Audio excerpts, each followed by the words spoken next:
Chat. Hello. Hello. Good morning, good afternoon, good evening. I have returned from being not so happy in the arm department. Hey Doug. Hey Teamworm. So it's been like 2 weeks. I have forgotten everything. I vaguely recall that we half made progress last time. We were trying to make a behavior tree. And so part of that has been trying to understand changing some values every tick of the behavior tree. Greg is attacking my charging cable. That's probably not a good idea, Greg. You're not allowed to do that. Oh, wallpaper shift. Oh, wait, where did Godot go? Godot? You're supposed to be there, and then that's supposed to be there. What the hell just happened? Oh, I forgot how everything works. Maybe it's my fault. Okay, so wait, we also should have the debugger. What just? Oh no, Godot crashed. Okay, so this is the other Godot. I have 2 copies of Godot open because this is the there was an example tutorial behavior tree that we followed to just kind of get some ideas about how behavior trees work, and I've been using this to refer back to. So then it looks like Godot crashed, but the game is up. So that's very weird. So let's relaunch that. The Switch Direct today was insane. Yeah, I had stuff to do, but I was irresponsible and watched it. The new Mario game looks cool. I love the Mario and Luigi series of games. The new Zelda game is probably going to be fun. Echoes of Wisdom. Capcom showed some cool, like all their old fighting games. They're like all the old like Marvel fighting games. They're bringing back onto the Switch. It was very good. Oh, and Donkey Kong, a remake of Donkey Kong something. Oh my God, which Donkey Kong? I don't know. It was very good. If anybody has not seen that, they should go see that. What are we doing? We're opening that one. You have one of your headphone ears not working. It sucks. That does suck. That is a reason to get new headphones if you can, my dude. Are you sure it's the headphone ear and not the part where it plugs into the computer? I definitely have the headphone jack on my laptop is quite old, and if you plug headphones into it, like sometimes one of the ears won't work, and then you like twist it and then it works fine, and then you just don't fucking touch it. Don't fucking touch it and you're good. Greg is chewing on some trash. One moment. Oh my God, she's so mad I took it. It's not the plug. Well, that's brutal, my man. Yeah, if it's wireless headphones, then it certainly wouldn't be the plug. But, you know, there's so many kinds of headphones. There's like 3 kinds of wired headphones and multiple kinds of wireless headphones. It's too complicated. Okay, so hopefully Dirg can survive in with mono sound today. So what we got to before, just as a recap, we got Eradicate here, and we're trying to give this Eradicate a kind of intelligence, and that intelligence is going to be rooted in the fact that it has at any given time some amount of hunger, some amount of thirst, and some amount of like fatigue. And then based on which one of those numbers is higher on like a scale of 0 to 100, it will try to satisfy those needs. And of course, a great way to do that, according to the internet, is a behavior tree. And we're at the very beginning of this, which is we're using an add-on called Behave with 2 E's, like the bee, like the creature, to have some extra. It's a Godot plugin, add-on, whatever, to have some extra kinds of nodes in Godot to allow us to have a functioning behavior tree. And so the first step that we're kind of stuck at currently is getting those needs to increase, getting the behavior tree to be able to slowly have hunger, thirst, and fatigue increase over time. And then eventually we're going to have other ways that they increase. Like fatigue might increase if the Raticate gets in a fight. Hunger and thirst, I think, will just increase slowly over time. That'll just be an incremental thing. And so where we've gotten to, if you could see the debug, it might be a little small. All that I've been trying to do is every time the behavior tree ticks, which the way a behavior tree works is by default, every new frame of the game, it's going to try and check what it should do. And the way that it does that is it starts at a root node and it goes down and it goes from like left to right and it tries to do things with some rules. And so the thing that we're trying to do right now is every tick, we're just trying to increase a value by 5. And in the debug, you could see that value is increasing by 5. But then there's some weird shit going on where in between that, 4 times, just like the default value of that thing is being printed. And I don't know why that is. So you can see a debug. It's small though, you know? So we got to figure out why that is. So here is the script for Raticate. Indeed. I need to, oh my God, actually, I need to make a note of that. I need a zoom in function that zooms in where my mouse is. And I had a script working for it a long time ago, never used it, and then OBS updated and the script didn't work, so I took it out. But hopefully there's one that works now. Because that would be really nice for me being able to show what I'm talking about. Even if it's small. If somebody's on like a tiny ass phone, they don't want to bring an inch away from their face. Okay, and then so I think I had some kind of conclusion last time that the value it was printing was the correct value, which it should be printing the fatigues 40 plus 5 every time the timer restarts, and our timer restarts every 5 seconds over here.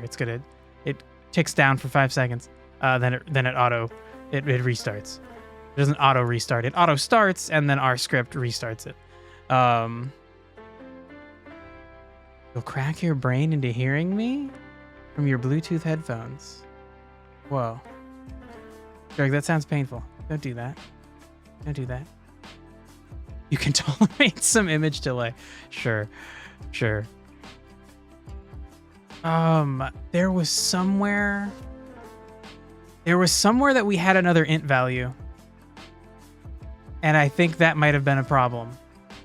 This is the old Raticate script that I'm no longer using. Was it in the needs check? Oh my God, there was somewhere that we had another fucking int value.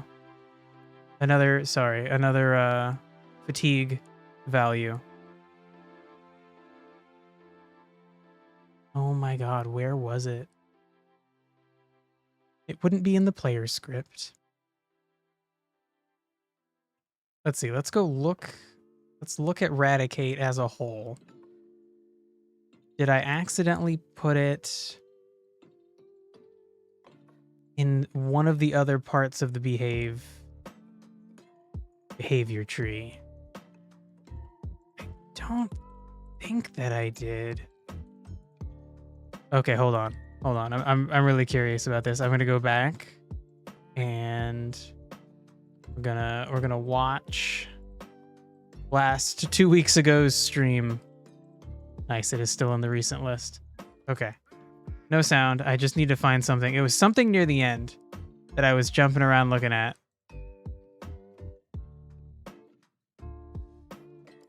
Okay. We're in the condition script? I named these variables in the condition script. Okay, great. I didn't scroll up. That's why I didn't see it when I went through. Wow. Okay. It's gonna be one of those days. So I had a suspicion that it was printing out this value as well in between ticks for some fucking reason.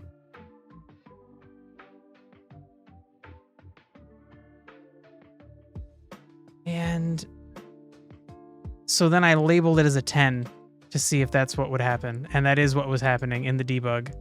It was constantly printing 10 in between the correct value that it was adding 5 to every 5 seconds.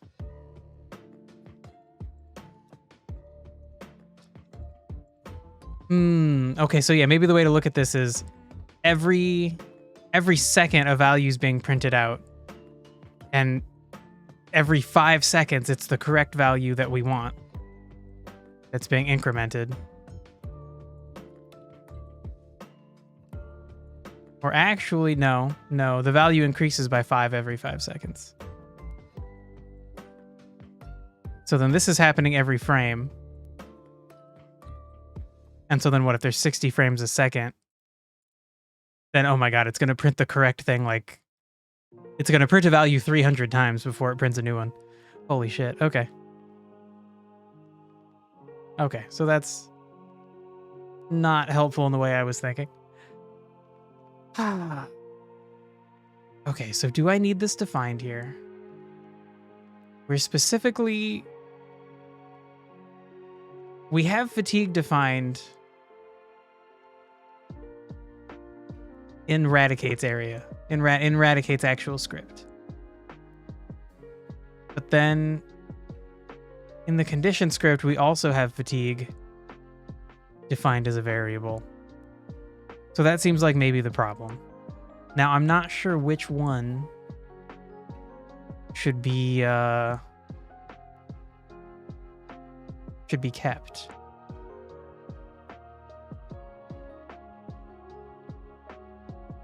So you store one in the other? Yeah, I'm wondering, do I even necessarily need to do that? Well,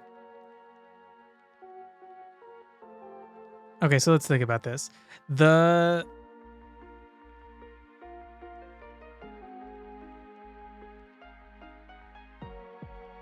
way that this needs to work is that the whole behavior tree needs to be able to see what fatigue and hunger and thirst are.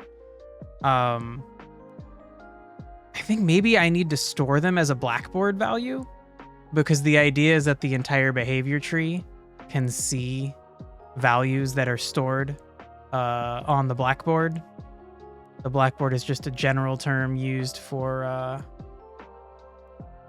I think all behavior trees. It's just like a shared spot where they can store variables so they don't have to recalculate things.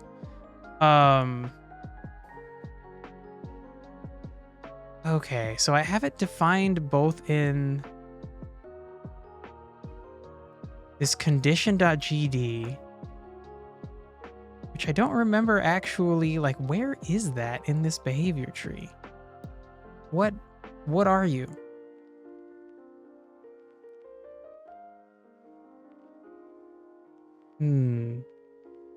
It's a leaf. A leaf is the terminal point of a behavior tree. Was that the, like, needs check? Also, none of these actually have a script attached to them. Oh no, what have I done? What have I fucking done?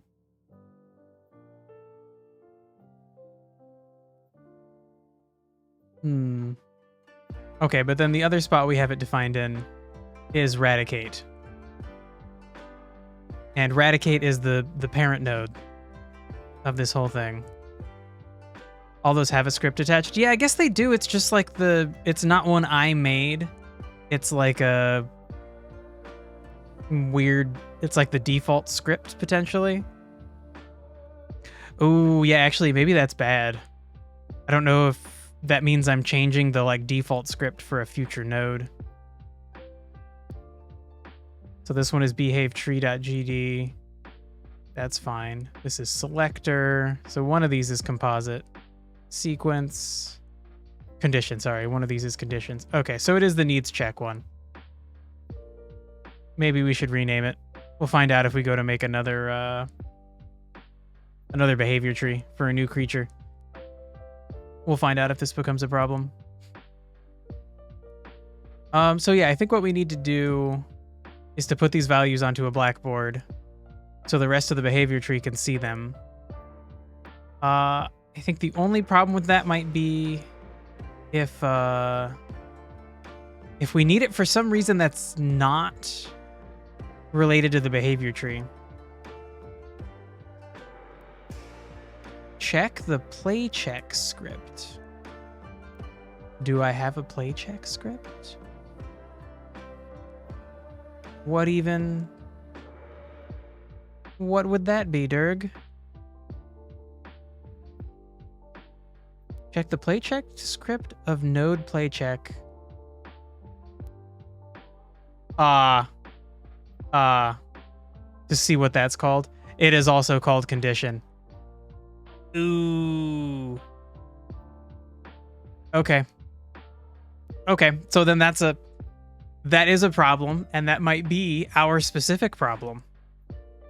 All right, good catch, Durg.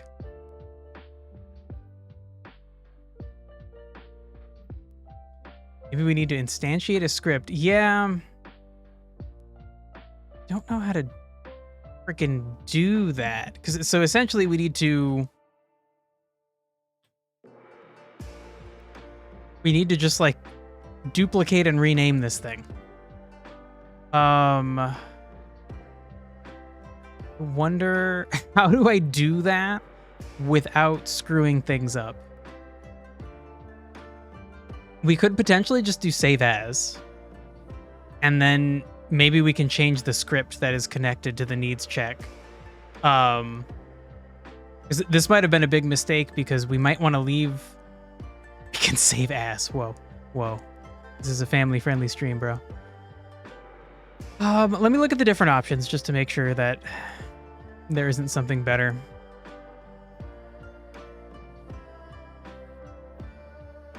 Okay, yeah, nothing looks better. Okay, so then what are we gonna save this as? I have to think about the fact that eventually there's gonna be lots of scripts that are gonna be needs checks. There's gonna be a needs check for every single Pokemon. So then we should probably just name it like Radicate Needs Check. All right. Dang. Now I'm afraid that means I have screwed up this original condition tree. Will those checks be different? Well, oh, that's an interesting question. I think maybe we might have creatures that react to hunger and thirst and fatigue differently. Like Eradicate might go to sleep when its fatigue is at 50, but some other creature might wait until it's much higher. But also what I'm worried about is, will they keep all of their variables separate? I need the Eradicate fatigue variable to be separate from, oh god, to not only be separate from like the Squirtle fatigue, but also to be separate from another Eradicate fatigue value. Ooh. The instances are separate. Yeah, that sounds reasonable that they would be.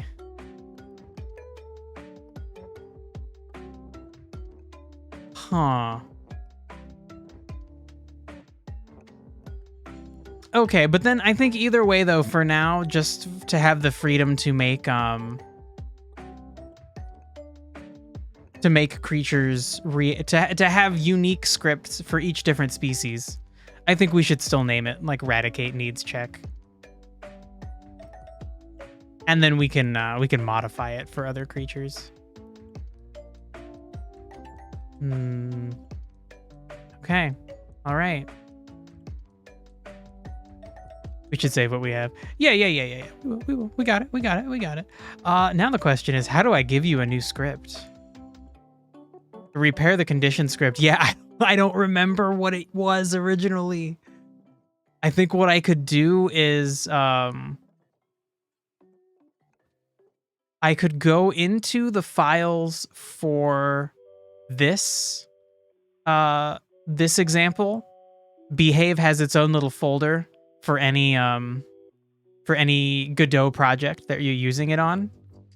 We could go into the folder for Behave and find the condition script in here. But I don't know if this guy changed the condition script. Like, maybe he's smart and he changed it for smart reasons.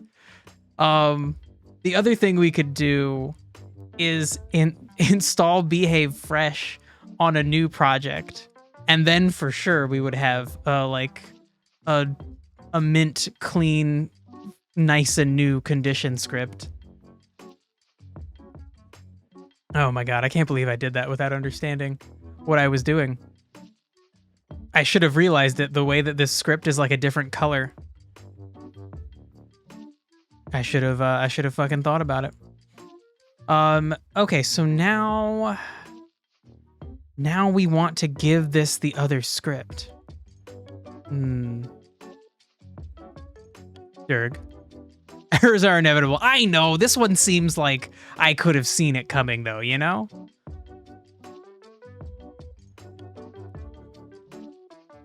Will it get mad if we attach a script? Okay. Let's detach. And then let's attach. File exists, it will be reused. No. We're gonna have to go into Behave, right?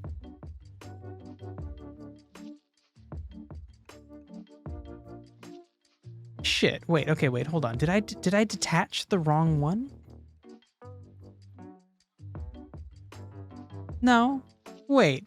Okay, hold on. Why do I have just a regular ass needs check script? I thought this was the name of this was condition. Shit. Hold on. Because it's just, can we undo that? No, we can't undo it. Oh no. Oh no. Interesting.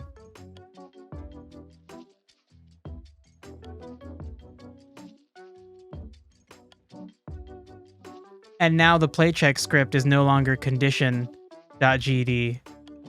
It's eradicate-needs-check.gd. Oh boy. Oh no. Okay, you know what? Hold on. I'm gonna close this without saving. And then we're gonna come right back into it. And this time be a little bit more cautious about what I'm doing. Oh shit.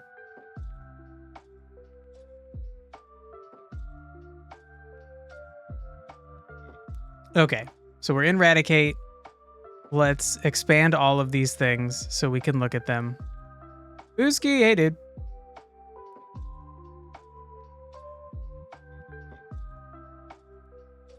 Okay, we're back where we were before. Although, interestingly, now these scripts are a different color. They are still condition.gd though. So that's fucking weird.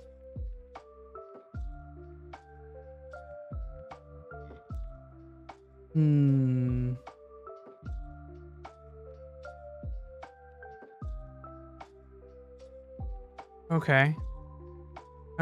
And then you know what? Before we go any further, just real quick, I am going to save a duplicate of this.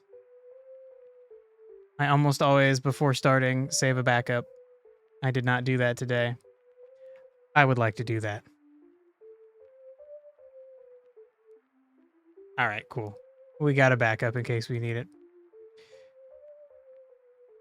Whoop indeed. Yeah. I have to just show what's on my desktop. I can't show Godot because just showing the window for Godot, it screws up whenever I try to launch the game and display that. There is not a nice way to do that with OBS. A way that should work does not work, and it's very annoying. In a similar way, when we were playing Undertale and the game would forcibly crash itself, and then I'd have to re-listen to the audio. Every time you launch the game engine to test your game with Godot, I'd have to recapture a new source. It's lame. So anyway, that's you're looking at the raw desktop. You see exactly what I see. Okay, so we got a backup. Oh, Dirk has a link. What is this? What is this? Dirk, what is this? Hold on. Well, that's the facts page. What is this? Are the snakes saying whoop? Is this a meme I don't know? Whooping snakes. Okay, I guess it's a meme I don't know. They're cute. They're cute snakes. I like this guy. I like the guy not doing anything. He's got a nice little smile. Cute. Oh my god. So Greg pulled something down from the ceiling that was hanging from the ceiling. And now there's nothing hanging off the ceiling. I just took it out of the room. It was just like a tapestry being hung to like kind of divide the room in a visual way and to block lights from being in Crazy Pants' eyes when she came in the room. And Greg just ripped it down off the ceiling. And now that it's not there anymore, she goes and stands on the cat tree and just looks at where it used to be and like meows like bring the thing back. I want to destroy it again. Fucking cat.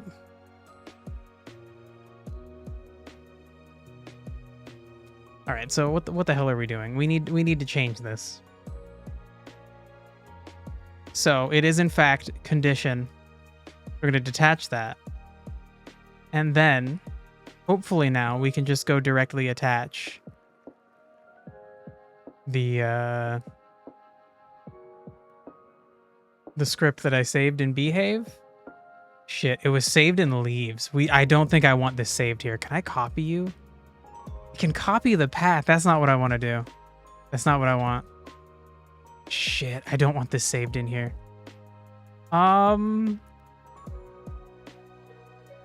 Okay, hold on. Let's see if we can duplicate this from inside the game files rather than going out in Windows Explorer.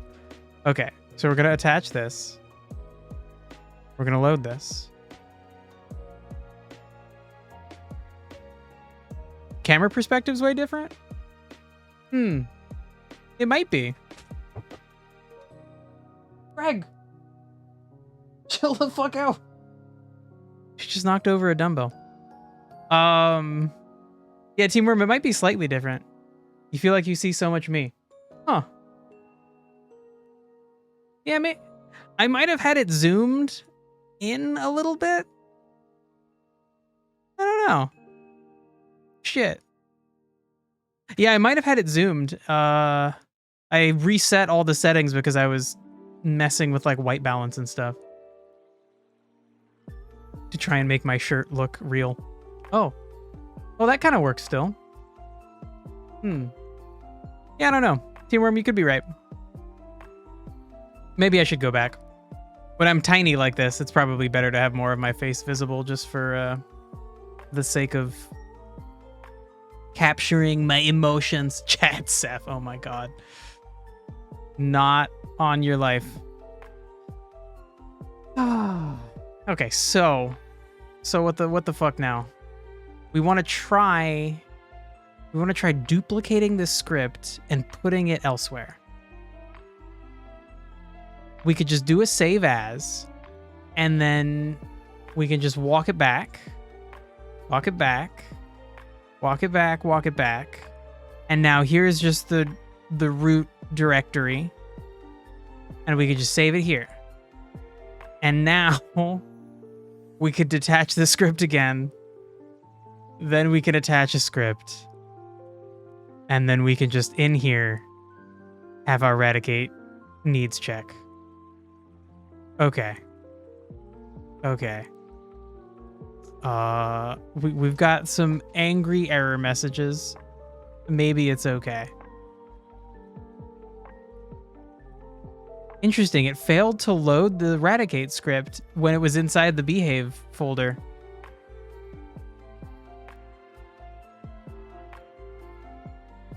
I need to figure out what these errors mean.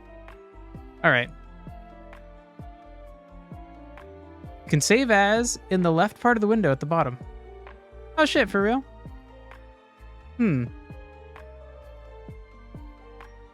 Well, dang. I don't know. This worked. This worked. The right clicking and choosing from the menu, it worked. Okay. So now we have the right script in the right spot. But what the fuck else? This. We can extend the script though. Yeah. So then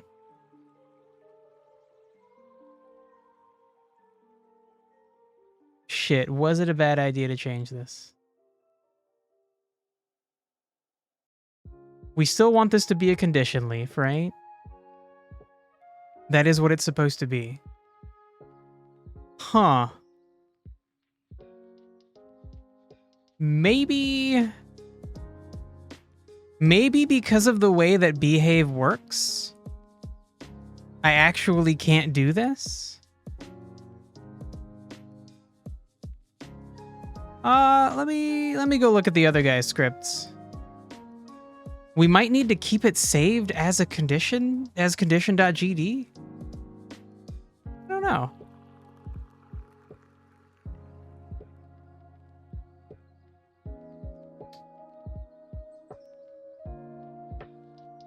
Okay, so this guy has it saved in his own zone.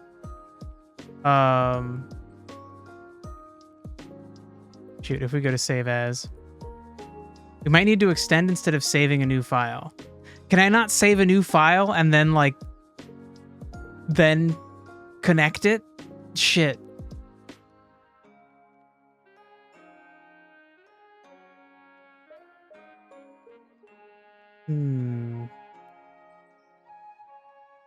Okay, so extending is a new file though. Huh. But I can't use an old file and say hey, this is I want this thing to extend this other thing. It has to, you can only do that when you're making a new file. You can just Control-C, Control-V. Okay, all right, okay. Let me look at this and then go back to that. So this file structure is just this is not in the behave folder. This person just has some extra organization in their parent directory. And they still just have extends condition leaf. Interestingly, they don't have the information about the icon. This default, by default, this script for my version of behave has information about using an icon, and also that icon is missing. Shit. Okay, so looking back at that, it just says extends condition leaf. So we don't want this to be named condition leaf. We just want to extend condition leaf?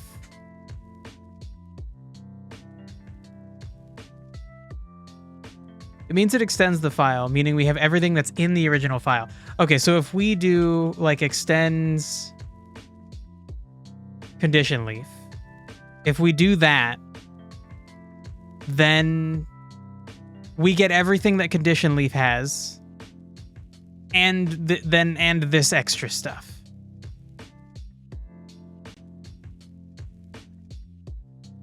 So then, hopefully, this is fine. Although now it's mad about the variables,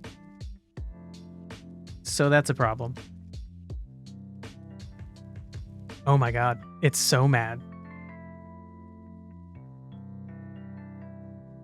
Okay, it's mad about the script that is in the behave. It's mad about the eradicate needs check script I originally saved inside of behave.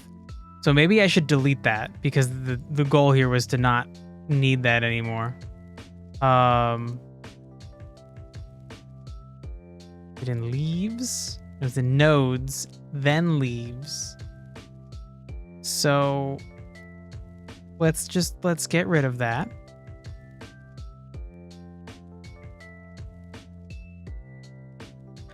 Interesting. Files being removed are required by other resources in order for them to work. Huh. Is that because this play check is accidentally... No, it is not.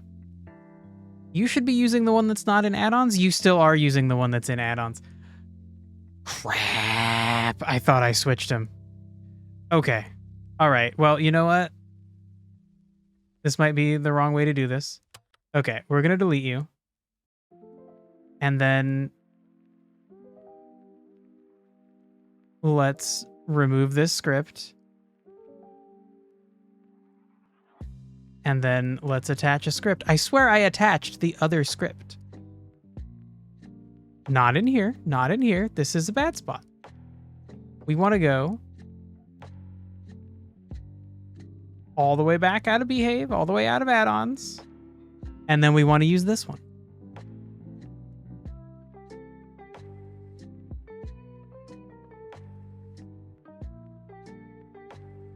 This is the right directory. Are we cool now? We might be cool. In the directory choose, you could use locations listed in the bottom left.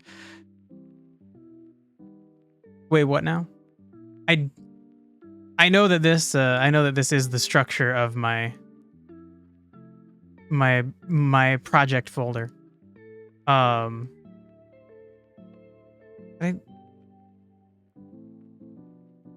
You can use the location listed in the bottom left when you create a new file. Explorer Godot kind of opens.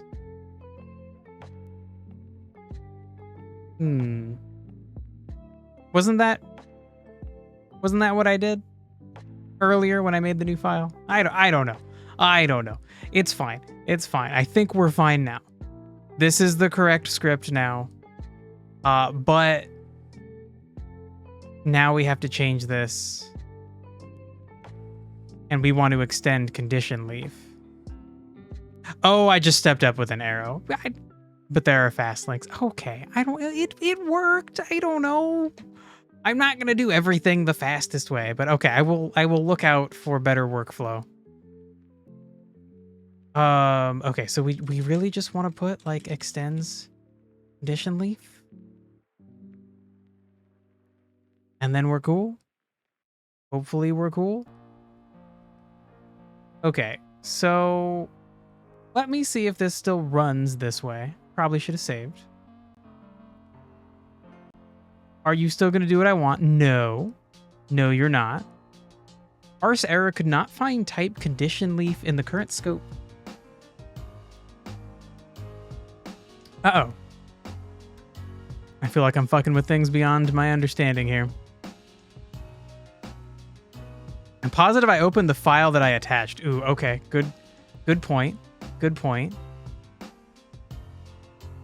Now, I would think clicking on it would bring me to that. It did.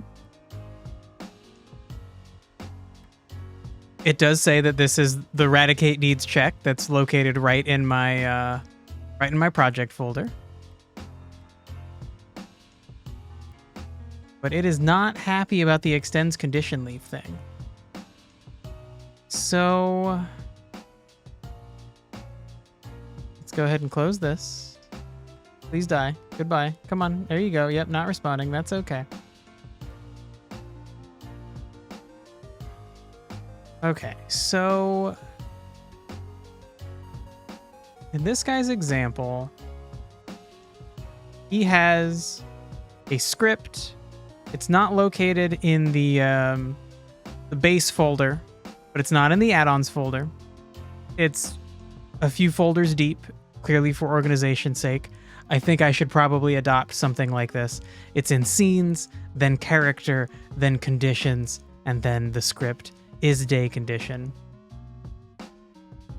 And he's able to just extend the condition leaf, because this thing is a condition leaf. Is that not basically the same thing that I'm doing? You are a condition leaf, and yet I can't do that.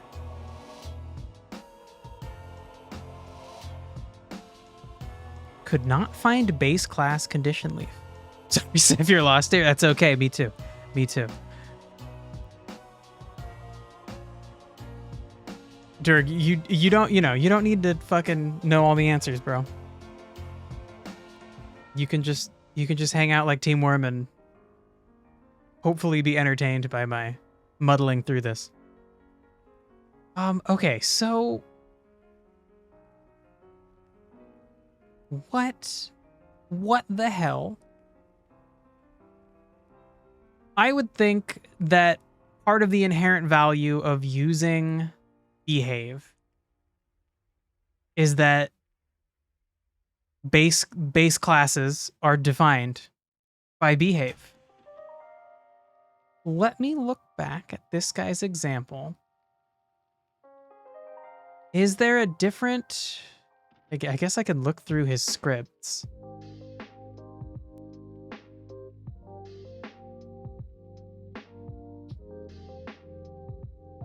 So... let's widen this. So there's just a general behave tree script. Is there just a general... He does have a general condition leaf script, but that just extends condition leaf. Interesting. Is there nowhere that he actually has to define that as a base class? Like, I kind of thought behave would be doing that behind the scenes. And if it does, why isn't it doing it for me?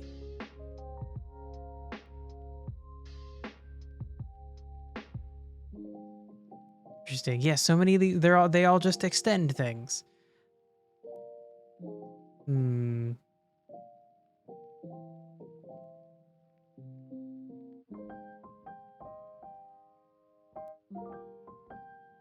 Hello, Greg. Goodbye, Greg. Okay, so then there's a chance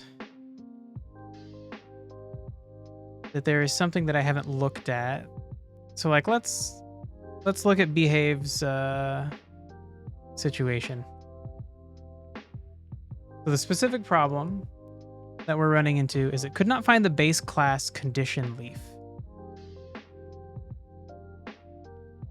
So that if we go back to the other guy's example, there should be like a condition leaf script. And I would assume that would define the base class. Can I like double click you and look at you? Okay, so it does. So is the problem that I fucked up? I accidentally like I renamed this by accident or something? Let's go check my fucking behave folder. We go to nodes. We do have a condition.gd. And this defines the class condition leaf.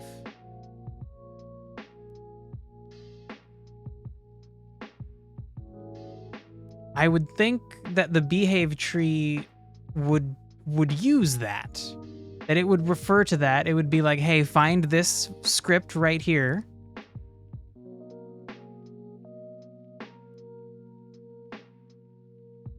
And it would be fine. But it's not fine.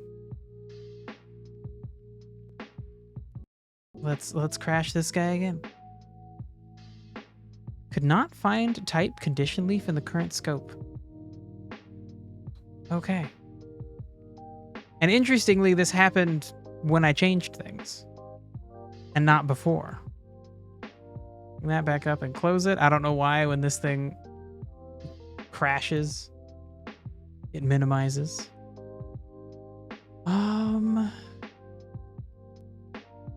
Okay. So if we go back and we find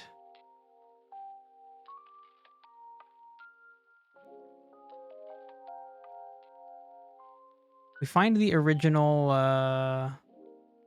original condition script that I was accidentally messing with. I was like just looking at it. Is it still in here? It is. Okay. So if I put this back in the Radicate script, I feel like it will run again. And it feels like I shouldn't have to do that. Would like to understand why I do have to do this. Let me see what happens if I do this. And then we go to run it.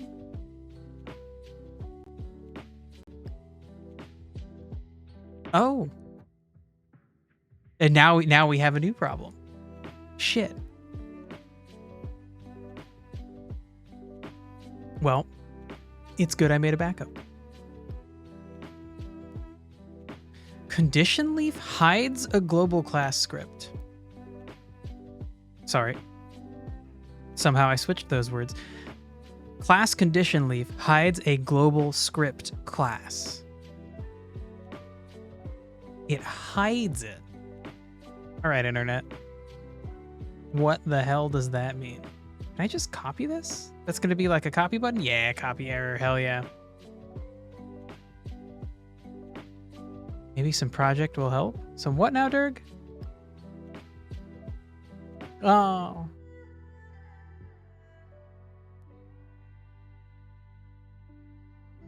Class hides a global script class. Oh, project reload. All right.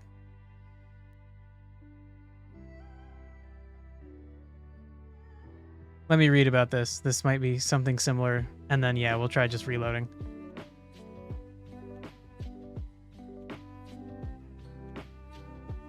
For anyone who's running into this issue, first make sure that you're not defining a class name in your script that you want to auto-load. This will cause a name conflict, since class name loads the class name you defined into the global class registry. Auto-load also does something similar, so when it sees that the name you're trying to give your auto-load already exists, it will give a hides global script class error. Ooh, okay. Now I at least have some understanding of the actual problem that we're running into. Not how to solve it. But because of whatever the bullshit is we've done, we've like, we're trying to like name something twice. In this case, condition leaf. I auto-loaded before we messed with files. Yeah, okay. So let's reload it the way it is now. Oh. Uh-oh. I couldn't save. Radicate.tsn is in use, locked, or lacking permissions. Okay, well, this is not in an elevated permission zone. Despite Godot's default trying to put it in my documents where it needs like elevated authority. I have it saved into just like a folder on my C drive. Interesting. Have I stopped the game? Nope. Thanks, dude.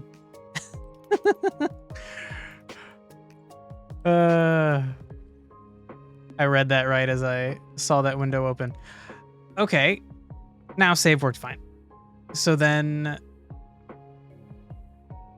Oh my god, where's the just like project reload thing? Reload current project? Ah.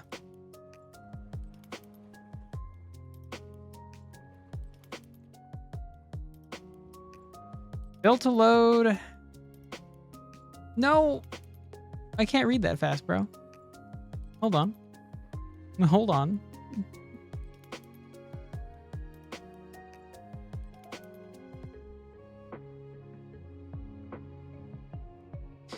Okay, so now we have a problem with the condition file. And that does not surprise me because I have messed with it. So we should probably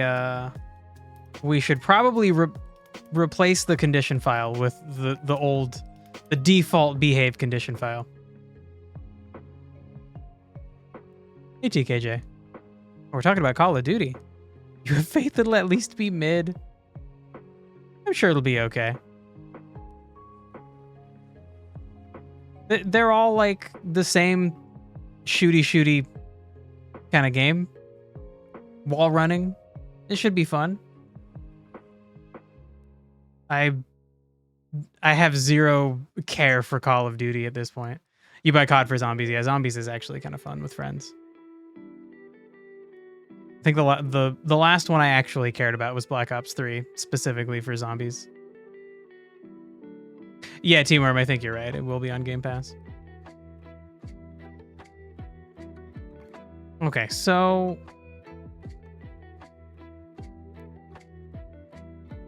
So both of these errors are related to the condition.gd. So I think that should be the first thing to do. I'm going to go in and...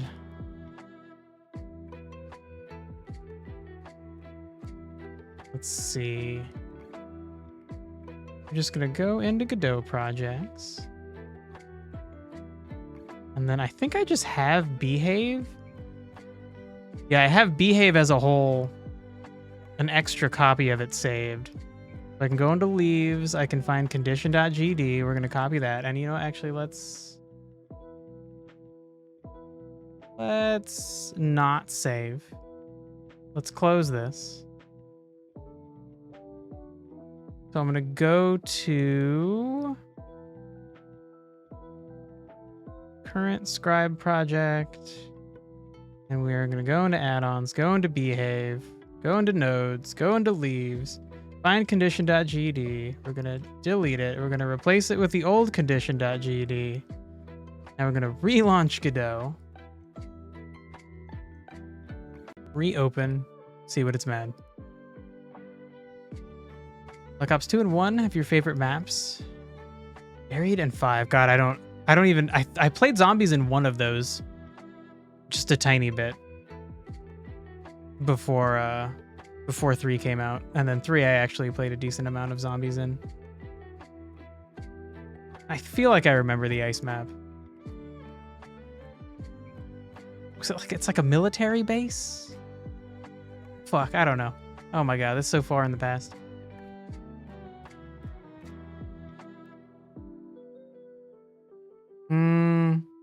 It's still mad.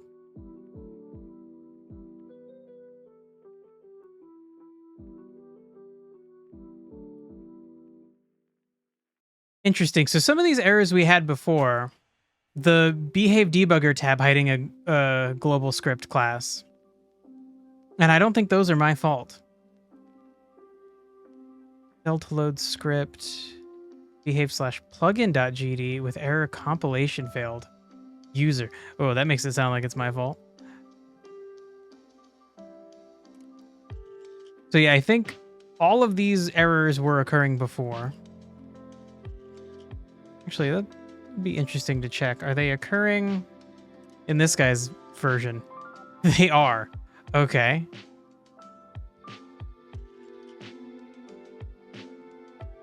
Interesting. That seems not good. But his example works perfectly, so...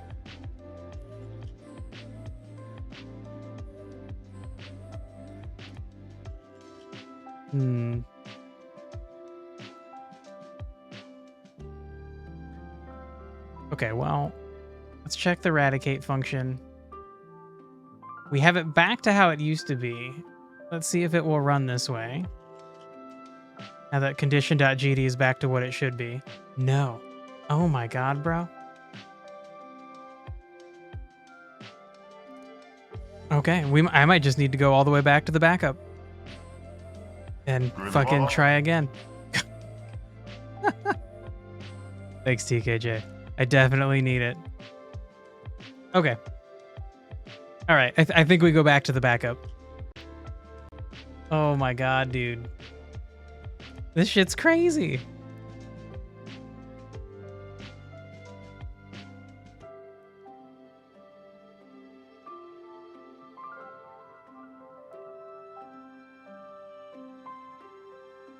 All right, so I need to get the backup. Where are you? You're in backups. It's gonna be this one. Put it in the main folder. All right. Now let's open another copy of Godot. Launch Symbiote Scribe. Now we should be back where we were. Sometimes it feels like Godot leaves you options. They're easier. But you're saying that sometimes it's easier to restart the project as a whole? I mean, honestly, it might be. Especially with my lack of understanding of things. Okay, well now, hold on, though. But you're a fucking copy of before I changed anything today. Bro. Oh my god. Oh my god. Let me double check that. Maybe it's smart enough to notice that I moved it, but I don't think so. See, Godot project / Symbiote Scribe. Yeah, that's exactly where it should be. I switched the backup, which has the same fucking name. This might be a very short stream if I have backed myself into a corner. Interesting. Am I fucking crazy? Like,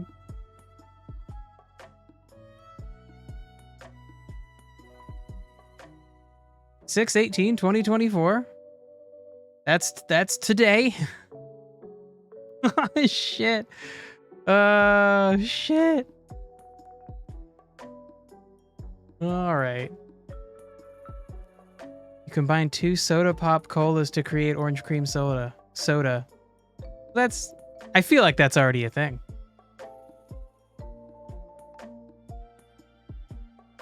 Also, I think cola is a specific flavor, right? Cola is a specific, like Coke and Pepsi are colas, but an orange soda is not a cola. Cola is like it's like a nut or something. And that's where the cola flavor comes from. I don't know for sure. It sounds right though.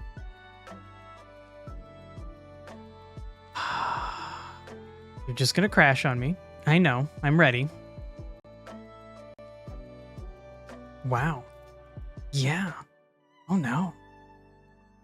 What have we done?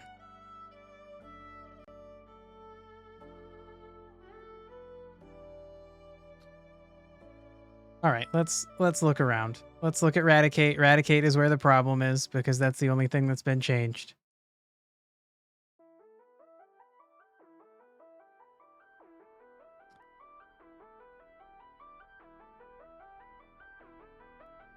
Yeah, this is back to how things were when we started. Except the difference is that this script icon is a different color. When we started, they were all the same color, and even though I saved before changing anything, they are now a different color. You were trying to use as much as you could remember to make it long. Sure.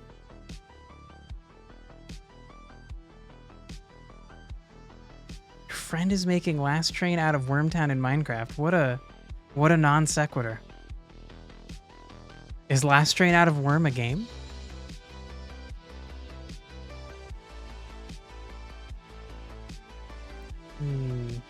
It's a game. Okay, Team Worm would know. You need to know things about worms, including games therein. Ask Teamworm.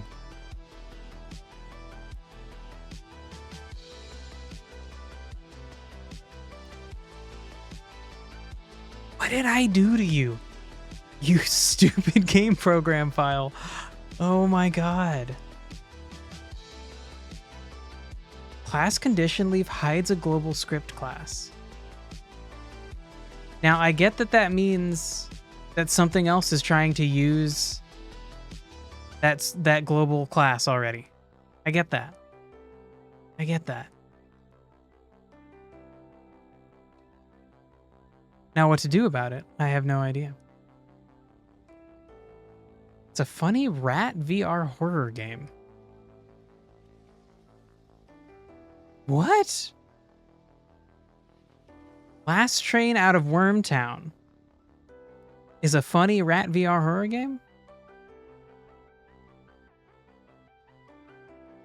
What? No.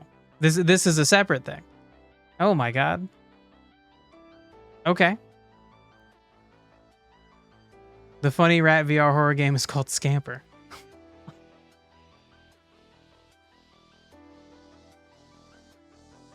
Okay,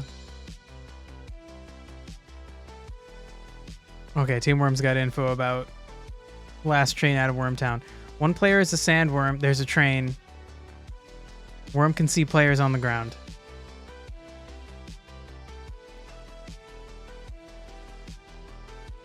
And they have to get out on the train?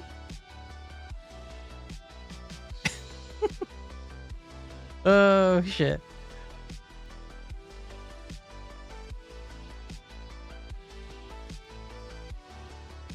I think we need to go back to reading about this.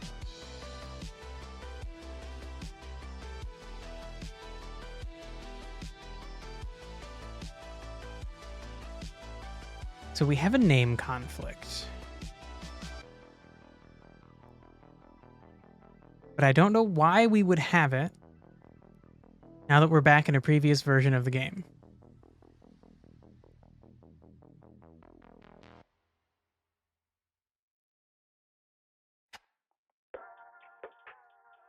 Huh. I ran into this problem. My solution was to delist the project from my project list, delete the .godot directory, and reload it. What?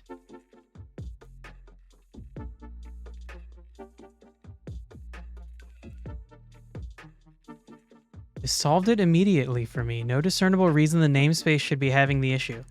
Oh god, okay, so there's some kind of like global file issue. Delist the project from your project list, delete the .godot directory, and reload it. Okay. Alright, alright. We still have a backup. So I guess let's try that. Don't save anything. No. Okay. So I assume they mean delist from here. So I guess we'll remove that. Sure. Then delete the .godot directory. Okay, there is a .godot directory.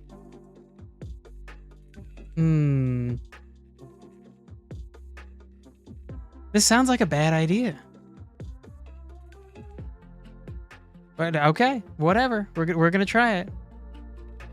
And then we have to re-import it. We'll see what the fuck happens. Oh, more about the worm game. Worms eat players. Players try to escape and do quests to escape, and the worm has the ability to eat yummy humans. Okay, well that, I think, was covered in Worms Eat Players. You can get a screech which tells the locations of the humans in a radius. I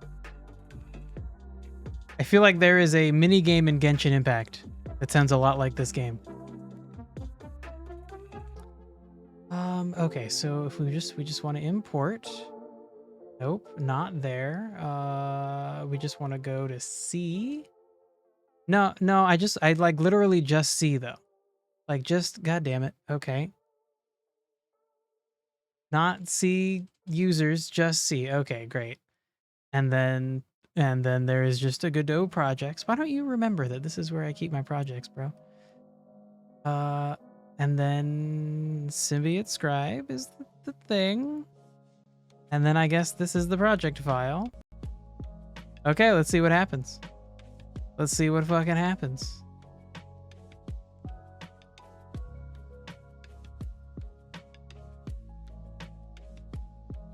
Okay.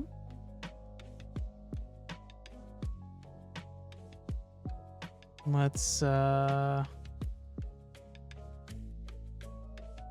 look at Radicate. Shit, actually, I think I'd have to view you from down here. That's the script. TSCN is the actual... Yeah, the actual scene. Okay. Okay. I guess before we get into this, let's see what happens if we run the game.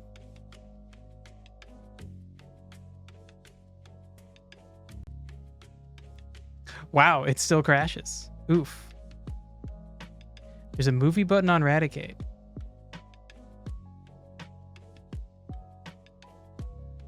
Is there?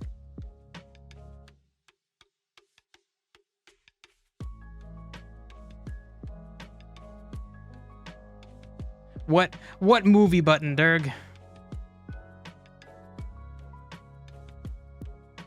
Although I also don't know how important that is at the moment.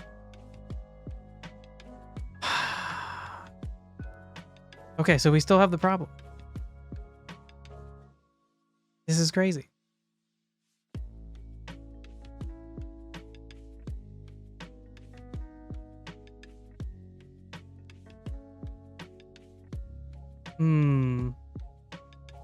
So there is a different .godot directory. There is a .godot directory in each project and a .godot directory in the parent folder. Ooh. So this explanation of deleting the .godot directory is like which one? The one in the individual project folder or the one in the parent directory folder? That I guess I could make a backup of. This sounds quite risky though. But let's try it. Let's fucking try it. Made a backup, deleting it.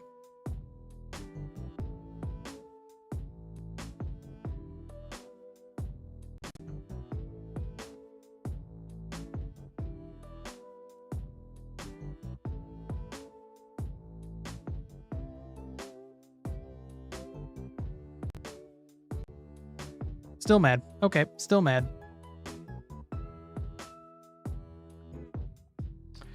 Wow, this is crazy.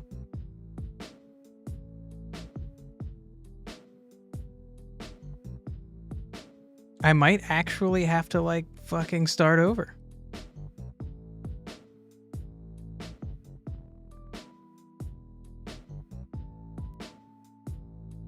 So interestingly, the problem is now the condition.gd script.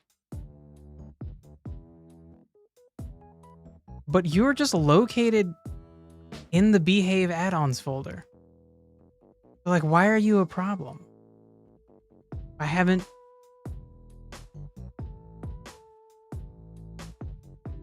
changed you.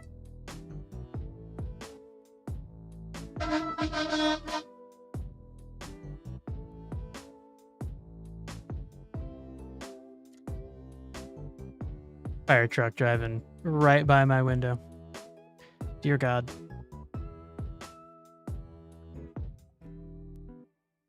Damn. Okay, so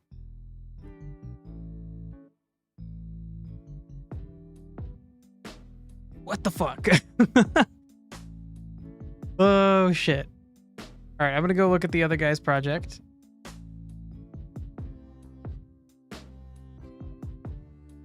And look at his... So his condition.gd script is a different fucking color compared to mine, right? Yep. I think I need to figure out the reason for those different colors.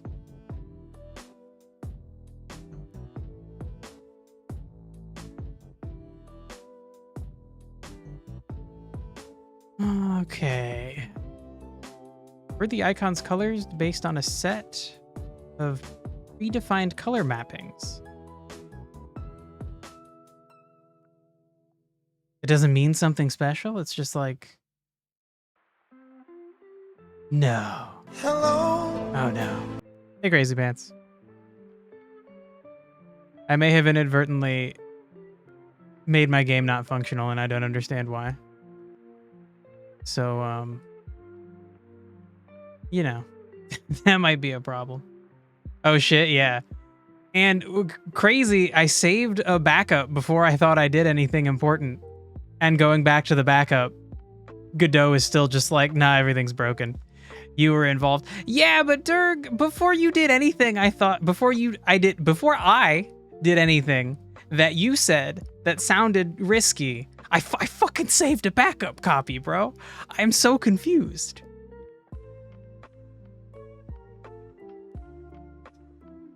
Okay, so this is not helpful.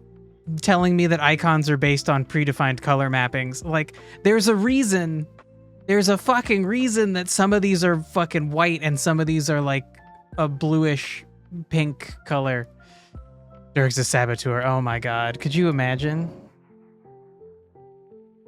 What a monster. If that's actually what Dirk's up to. Impressive execution, though. Impressive execution. Fuck. Alright, let's look at some different results.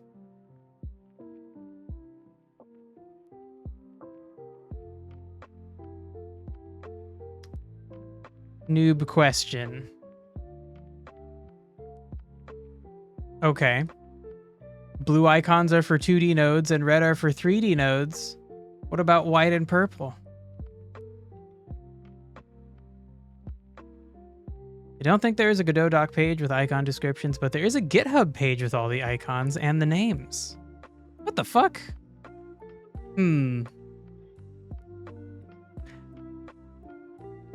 Dirk, if you could make this game before I could, that would be great. Then I could just not make it and I could play it.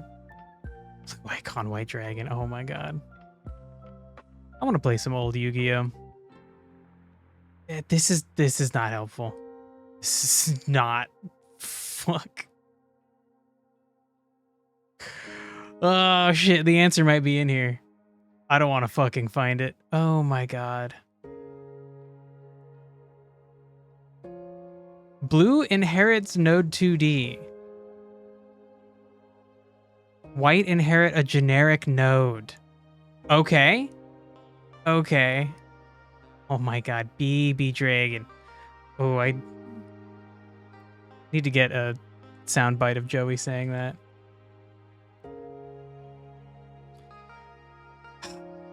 Motherfucker. Okay, so then it feels like something has happened where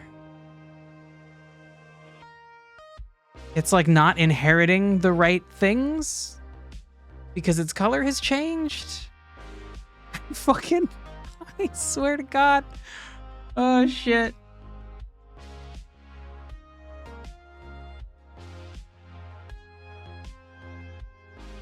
All right, one last thing to try. Oh, interesting. The .godot file wasn't restored. Why is there a .godot file folder in the parent folder if it doesn't do anything? Maybe I just like saved my first project like right in here.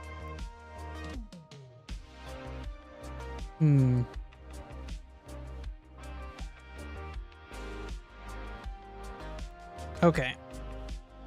So then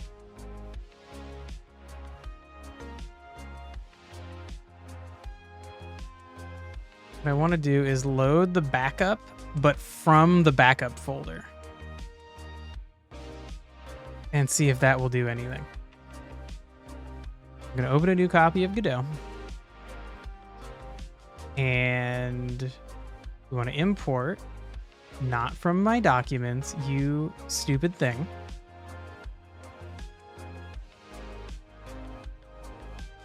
Godot projects. Then we'll go to backups, and then it is the most recent backup, which is number 14, and that is from today. Okay. Load that stupid project.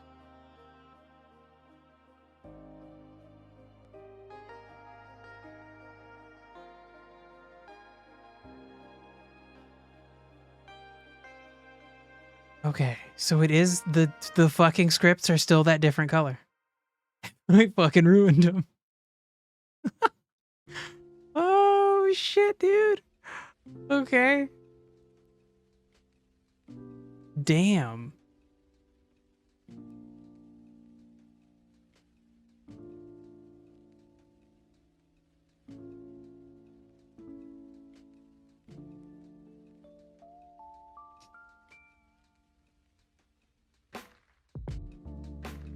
All right, well, let's fucking look at it again. So the actual problem is the script for the needs check. And it is this thing that was previously not a problem. Now all of a sudden it's a problem. So what if we did what we thought we needed to do and extend this, because if it's saying condition leaf is already defined somewhere else,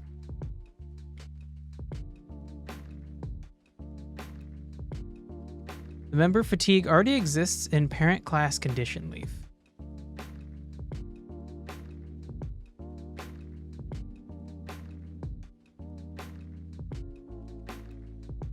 All right, I'm gonna take those out too. Fine. Shit, also before I save anything, now that I'm fucking with a backup, I should probably make a backup of that. I want to have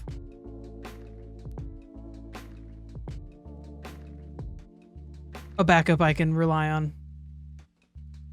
Can I just undo what I did? No, that's the problem. I don't understand how.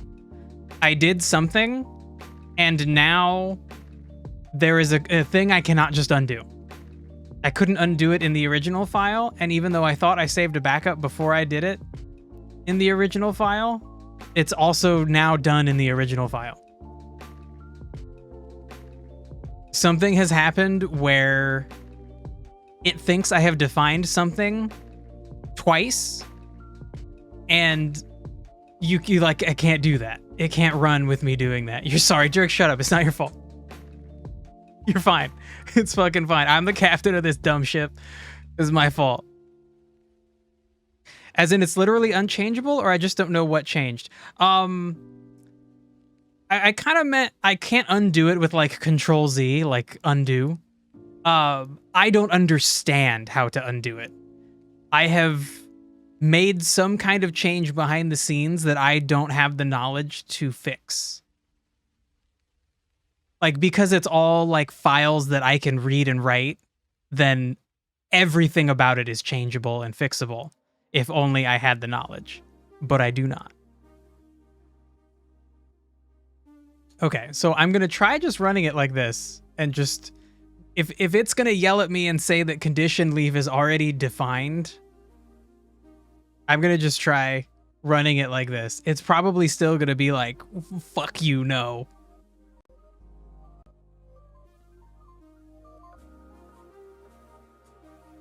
Okay, it's not. Oh my god, I'm so confused. Do I know the way? No. No, I don't. Okay, so now... Oh my god. Now we're back where we were at the beginning. But I don't fucking understand how.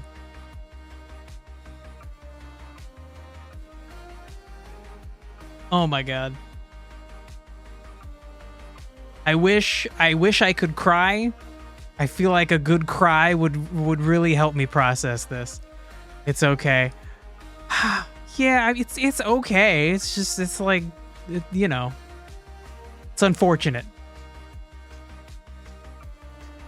It's part of development. Yeah. It's actually unchangeable because the universe is deterministic. Oh my god. Well, what if the predetermined thing is that I would change it again? It's really, we don't know if it's changeable or unchangeable. If the deterministic outcome is that I figure out how to change it, then it is changeable. It's great we faced it now. God, maybe. I don't fucking know. I don't know, but you do. Oh shit, Team Worm, are you God? Are you God, bro? Please fix my arms. If you're God, please make my arms be not insanely stupid. I can't fucking deal with it. Oh my god. What is, fuck, there's some movie, I think it's called Dogma.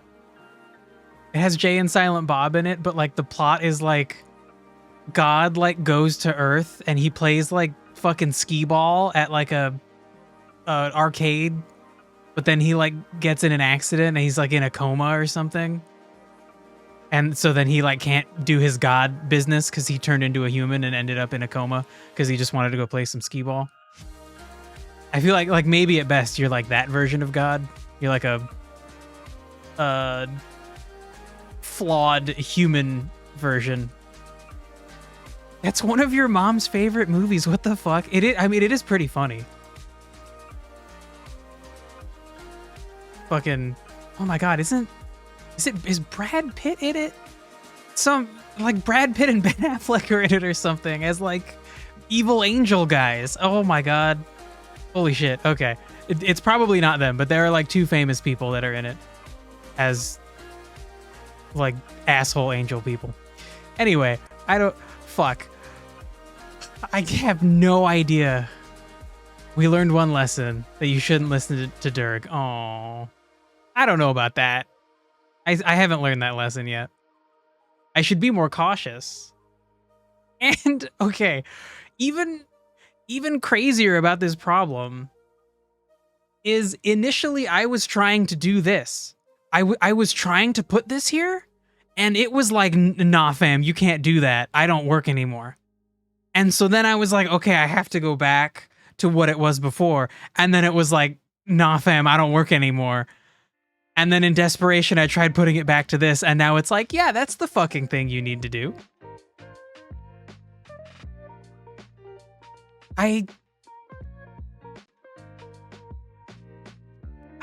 So I feel like what I accidentally did is that I made the Radicate Needs check, like, it now is this color. It's now the color that condition.gd was, the icon. And when the condition.gd icon was the color that the Radicate Needs check.gd icon is now, I had to have all of this in condition.gd. So it feels like what I've done is like I made the Radicate Needs one like the first guy, the guy that defines these things, which is like I absolutely didn't want to do that. I was trying to not do that. Shit. It's Matt Damon. It is actually, it's Matt Damon. Okay. The movies from the time where they were basically only in movies together. Huh. Right, that was like a thing. Fuck. Wow. Oh my god, I'm so old. I fucking hate it. I would like to try over. Let me start over. Try again. Shit. Okay, so oh, I don't know how to fix this. Where are you located? You are located in the Behave add-on folder. So, oh my god. Oh my god. So my thought was, at the beginning of this stream, I made a mistake. And that mistake was changing condition.gd. And like using it as my own script, when really what I needed to do was like save a new script. Because every single condition node that you make is going to use this script. And you can't have them all using the same script if you're writing like unique custom things in that script that only applies to one of them. You can't have like 20 things referring to one script and that one script is doing like unique stuff, because then it wouldn't apply to all 20 of those things that you need a script for. So then I tried to go back. I tried to like undo that. I tried to rename this and then reconnect it. And like, boy, did that not work. Oh my god. As much as you'd like to hang out, you need to run about 50 tests on your bot today. And that's more than 8 hours of work, so you gotta go. Well, that sounds kind of fun. All right. Bye, Crazy Pants. Have a nice time.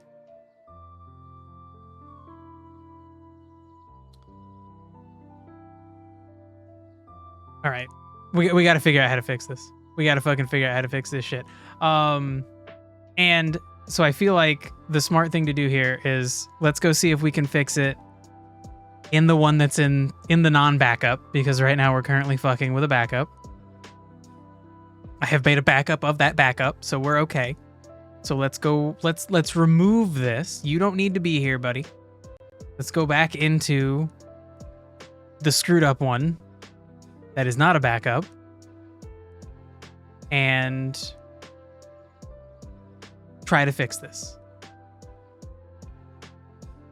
Shit. Also, I deleted the Godot folder, which I think it had everything like saved as to where I was. Okay, so then let's maybe try to put that back.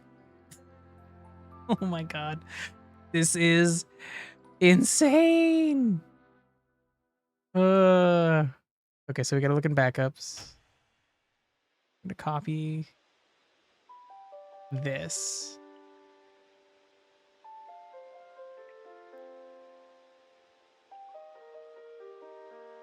And then remove that.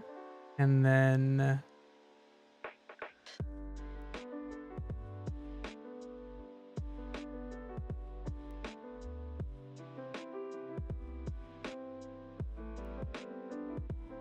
okay.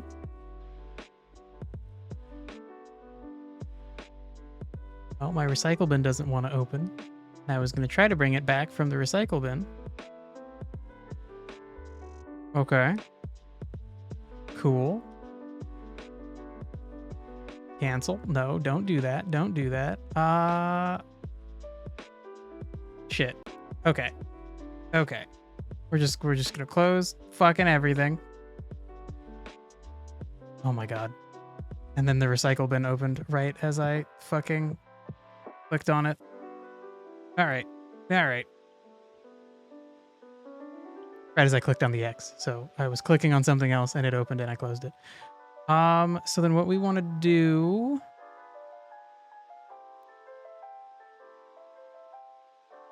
Oh my god, son of a bitch. There's two .godot folders that I've deleted. Shit. Okay, so it would be the earlier one. It would be this one. So we're just gonna restore that. Oh my god. Right. Now let's see what happens. So hopefully this means that I'll have everything like loaded back up, all of the different scripts and things that I've been working with. Great. Okay. Okay, cool. So this has hopefully put us back. Not before the problems happened. Whoa. VLC player just got weird and crunchy on me. And Godot crashed. What a fucking day. What a day back. Let's try this again.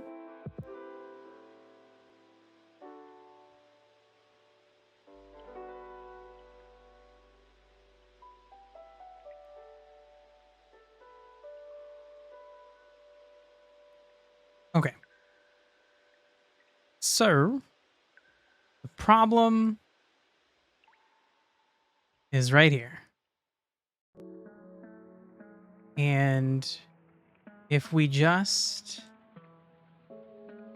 do that, but then also we need to delete these variables because it seems like now the head honcho in charge is this script wherein these variables are defined and a thing that is a condition leaf is defined in here. It's like this thing is a condition leaf. And then the other problem maybe is that the needs check has a script attached to it. But okay, no, that should be fine because it has the condition script attached, and we have now taken out the second defining of condition leaf. And now if we save, now it should run. Because the backup version of this ran. Okay, cool.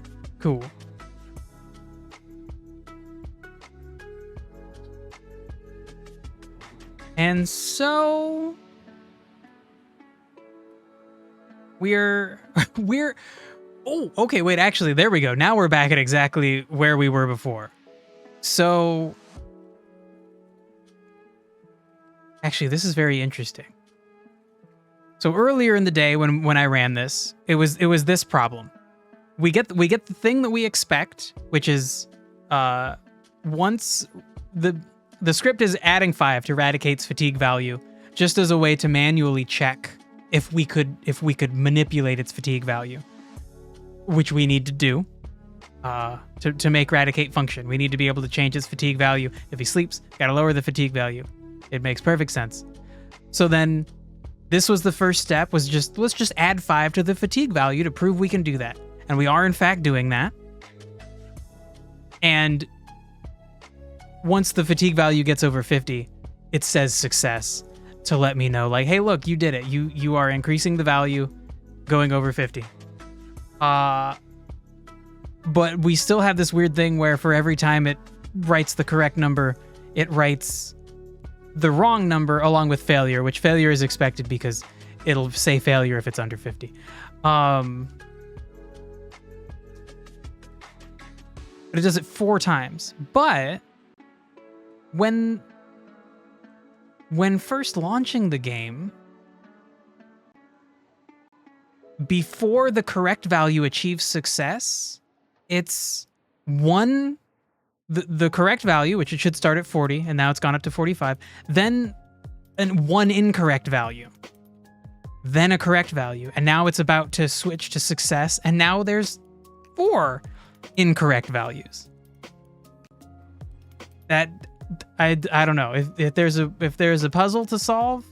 That kind of information is important sometimes. Boy, I don't know what the fuck it means. Okay, so could it be that every single condition check is contributing to this? All conditions refer to the same condition base value. Yeah, so that's what I'm thinking. But I think we only have 2 condition checks. We have the play check and the needs check.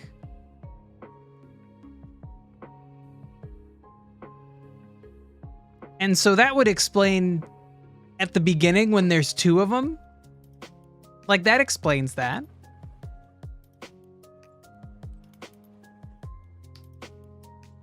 There we go. I didn't... Yep. There we go. Okay, we actually have a lot of checks. Oh my god. All of these refer to that stupid condition node.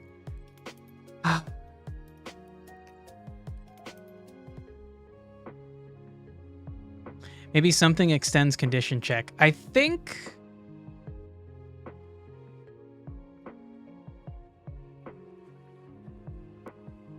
God, maybe you're right.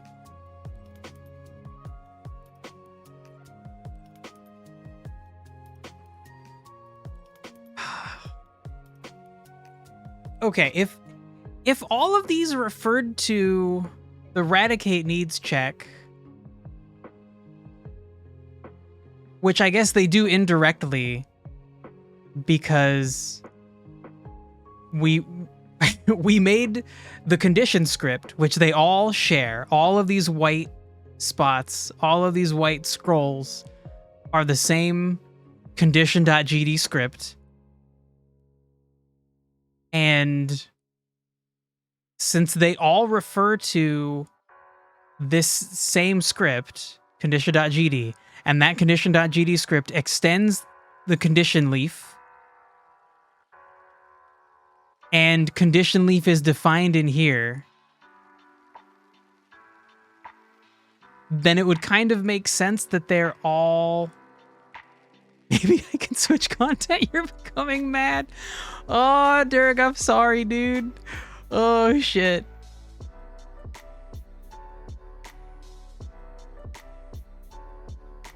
Yeah, I don't know.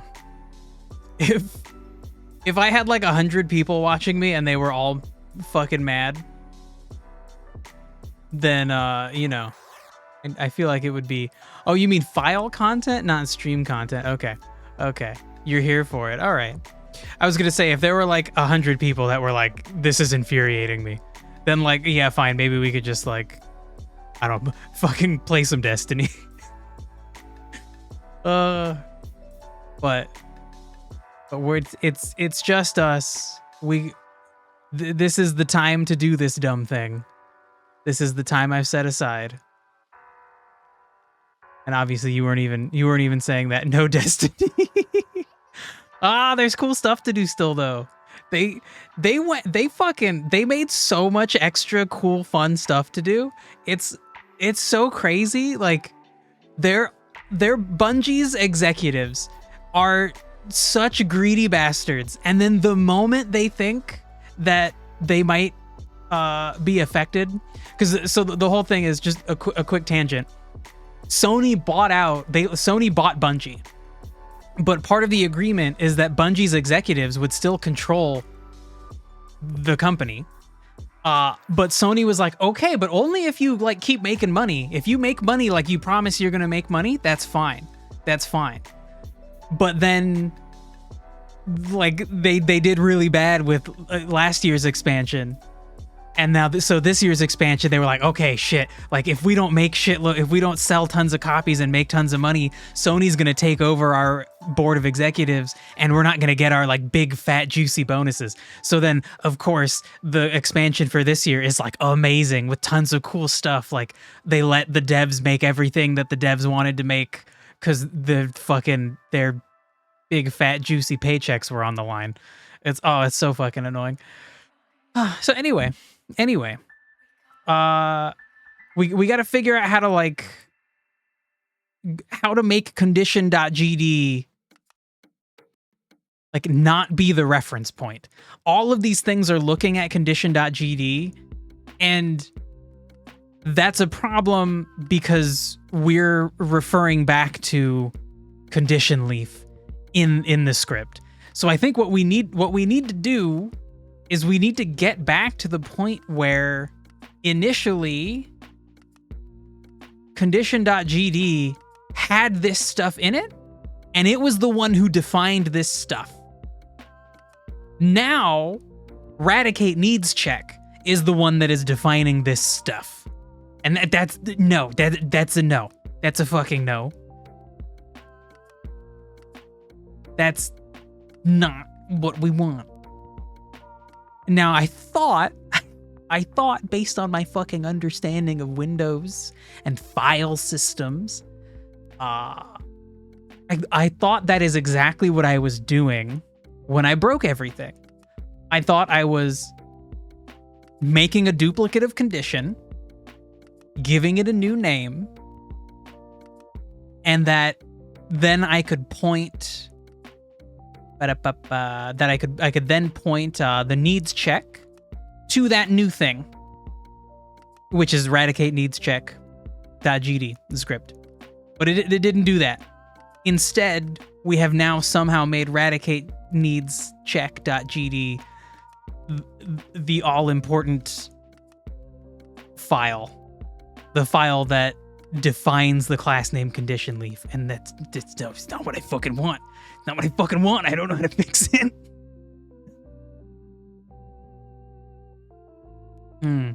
Where is it saved? So this one is saved inside the behave folder. This was the first one that I made, and then I was like, okay, that's not smart. It is, Dirk. It is definitely saved inside the behave plugins folder, for sure. Well, add-on. They call it an add-on, whatever. It is absolutely in that folder. But I don't understand, like, condition is still in that folder. Why? They like switched jobs. I don't understand why. Like, clearly it's because I fucking told it to.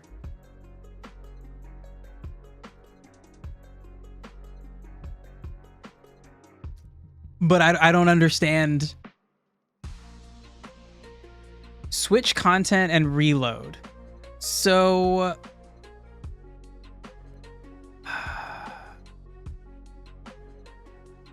all right, so I'm going to put this back into the way that it doesn't work. But let me try that. So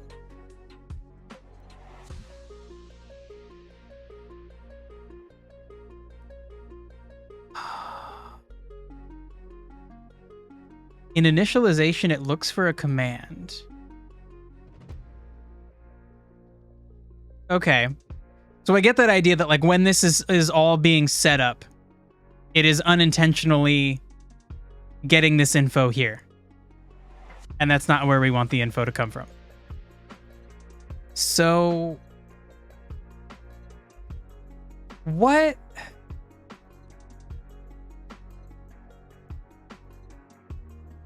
What if I just delete that? What if I delete this from...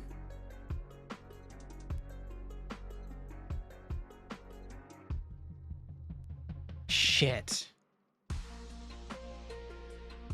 Okay. Okay. If I delete this from eradicate needs...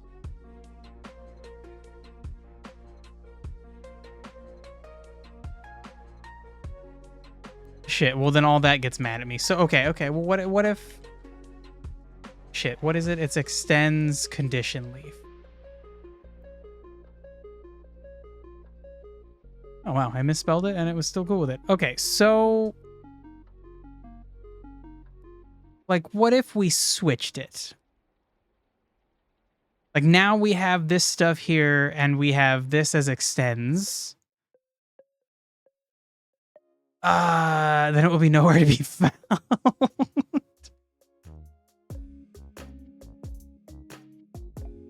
Yeah, how the hell do I tell it to go back to looking at this? Like, this, it was looking at this at some point.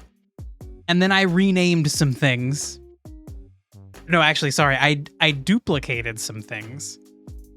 And it's now looking at the duplicate.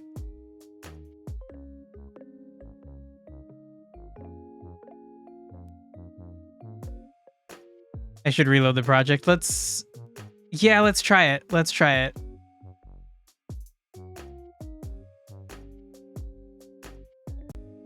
Oh.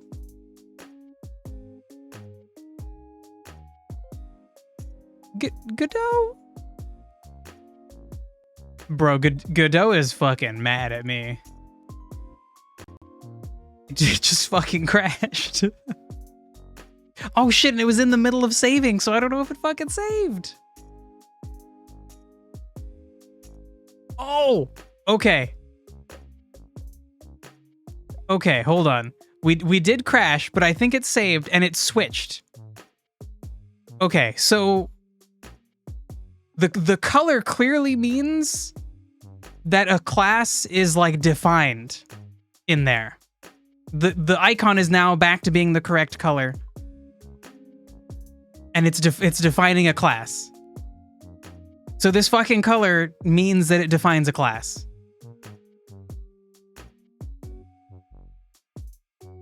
Now will the game run?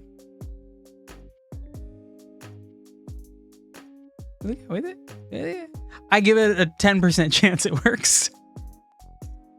Oh shit! Okay. We spent like basically 2 hours to cause a problem and then maybe kind of fix it. Holy shit, okay.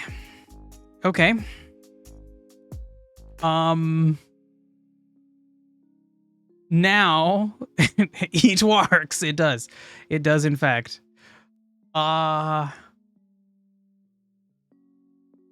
Fucking now I'm still back at the original problem, which is that the needs check looks at condition.gd as its script. That's the script. But that's not what we want, because we want to have a bunch of different condition nodes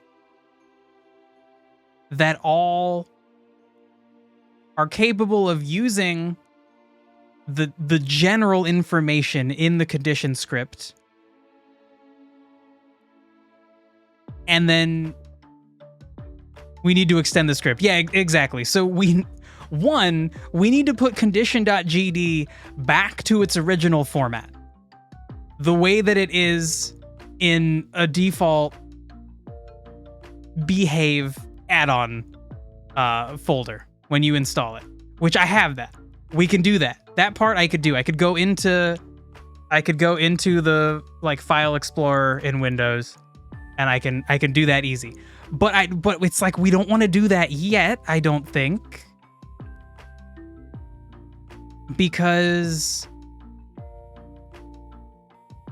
we still have this other problem, which is that I need all of this code that I wrote, which is in here. It's in here. God,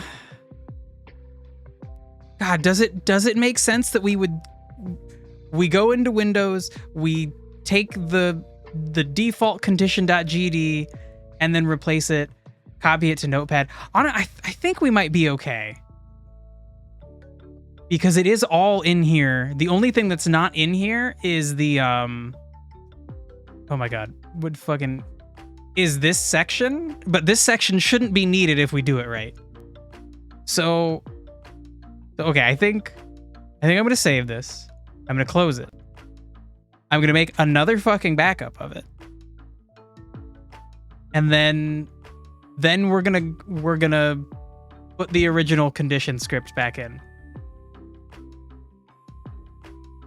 We have take variables backs though. Hold on, Dirk. We what now?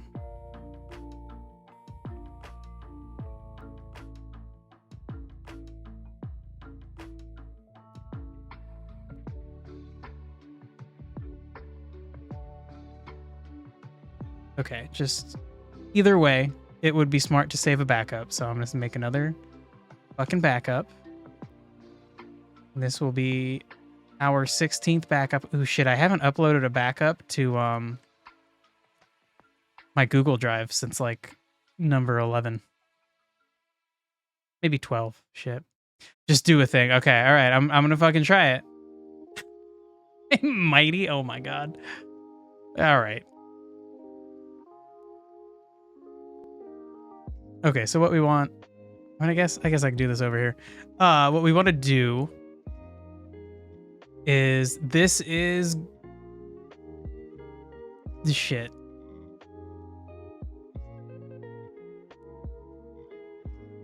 This is the behave tutorial, and then in here is nope, it's in add-ons, and then behave, and then nodes, and then leaves, and here's condition. Okay, so we're just gonna copy condition, and we're gonna come all the way back out, and then we go into Symbiote Scribe, which we now have a backup saved. And we go into add-ons, and we go into behave, and then we go into nodes, and then we go into leaves, and we find condition, and we're going to delete this, and we're going to replace it. So now we're back to having the default condition script. And now I think he's going to be mad. I think it's going to be mad at us. But maybe we can fix it.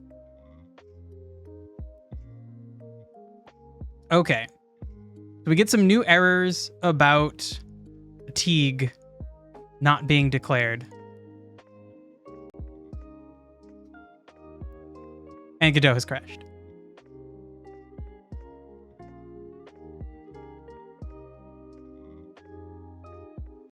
Now there has been one time, maybe two times, in all of the previous workings of this that Godot has crashed. So it really feels like something I'm doing today is making Godot not happy.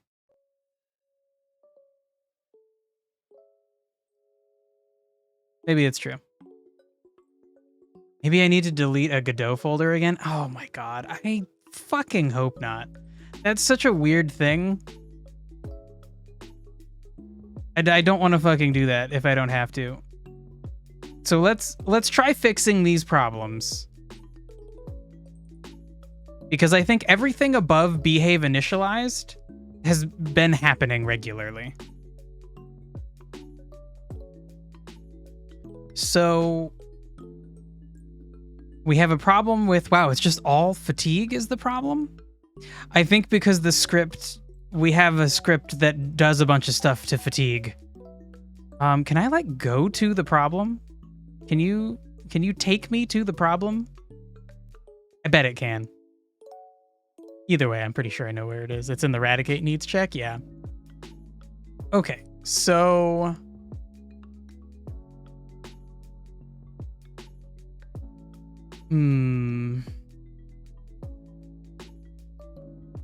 So clearly, yeah, we need to define fatigue in here now because we took away the section that defined fatigue. Now,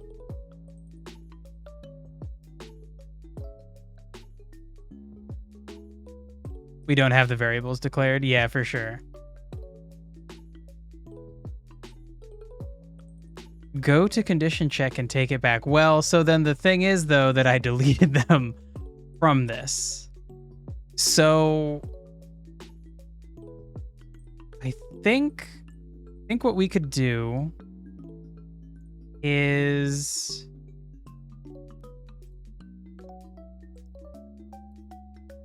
somewhere I should have a let me just root around in here. Somewhere in the project files, in my backups, I should have the this eradicate needs check. I made a copy of, and I put it out in the main folder in one of them. So if I can find that, we can bring that in, and then we can just copy the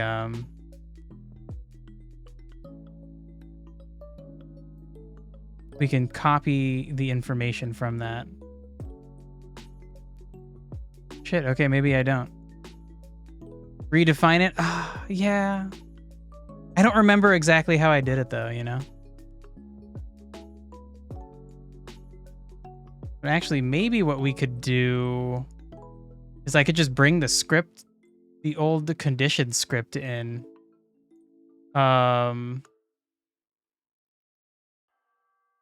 And that should have it on it. So 14 was from earlier today. So if we go to nodes, Go to leaves. Okay, so I'm going to make a copy of you. And you're just going to be called condition copy. And then I'm going to put you... not in backups, in Symbiote Scribe, just like in here. Okay. So let me open this. Oh, son of a bitch, this one doesn't have it. Okay. Okay. God damn it. Well then, go away. I don't actually need you. All I can do is close you from here. Right, I guess. No, don't save changes. Did I even make any fucking changes? Okay, so then yes, remove condition dash copy. Damn it. Do it from scratch. Oh my god. Okay, fine. I don't remember what the fuck I did though. Oh shit. So then we want to have it eradicates needs, right? Actually, shit. So... ooh, okay, hold on. Look, if we're going to do it right. Let's just open an old file.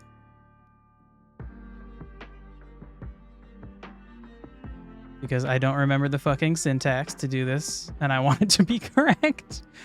So if we go to backups, and let's open backup 15.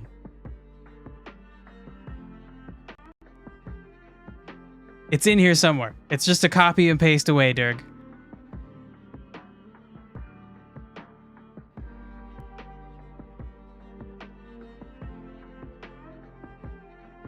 Great. It's just this.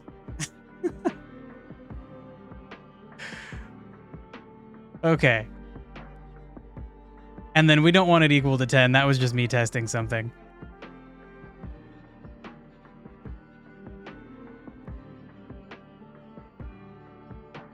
Okay, and so then this talks about fatigue a bunch.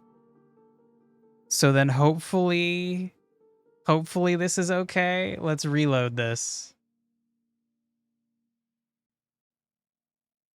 Oh my god, it disappeared for a second and I was like, did it just fucking crash? Did it just fucking crash?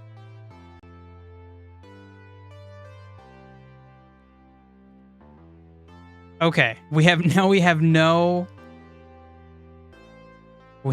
errors after behave initialized. So we might be okay. We have the variables. They're just integers. Great. So, do you refer? Okay, so the needs check refers to condition.gd, which is not what we want. Right, so like if we run this now, it should run, but I don't think it's going to print anything. Great. Okay. I currently understand what is happening. Great. So then now what we need to do is we need to change the script that this is connected to.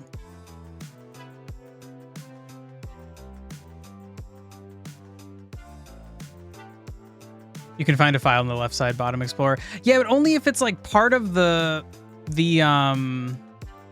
project folder, right? Or can you even go further back? Maybe you can't. Oh god. What did I just do? There we go. Great.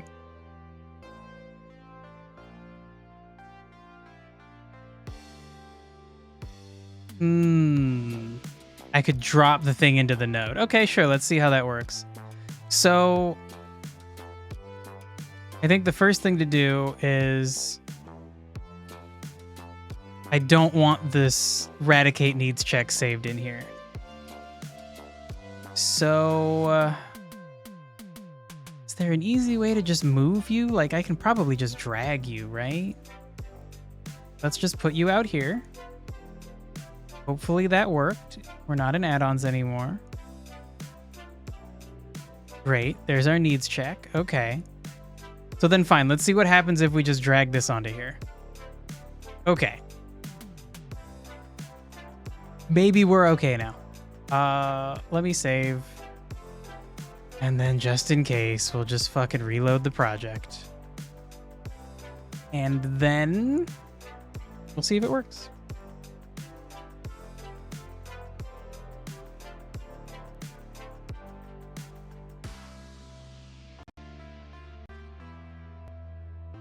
Grant me those numbers, bro.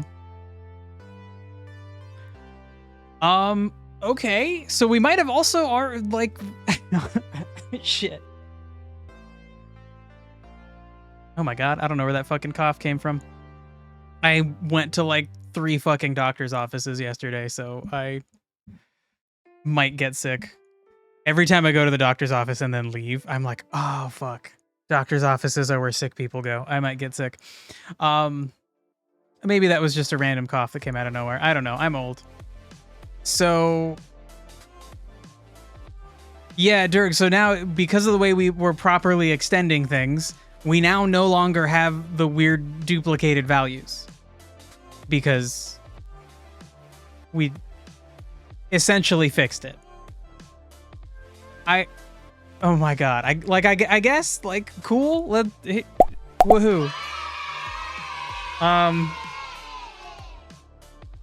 We solved a 20-minute problem in 2 hours, but we did it. It was fucking exhausting. Holy shit. Okay. I guess now I need to figure out what the fuck to do next, right? So conceptually, where the fuck are we? We can now successfully manipulate Radicate's fatigue. So now what we want to do, one, at some point I need to learn how to store fatigue in the blackboard. And I think the format for that is pretty easy. Let me open that other guy's project because that utilizes the blackboard, at least in some spots. I think there's just a very simple line where you store a thing in the blackboard.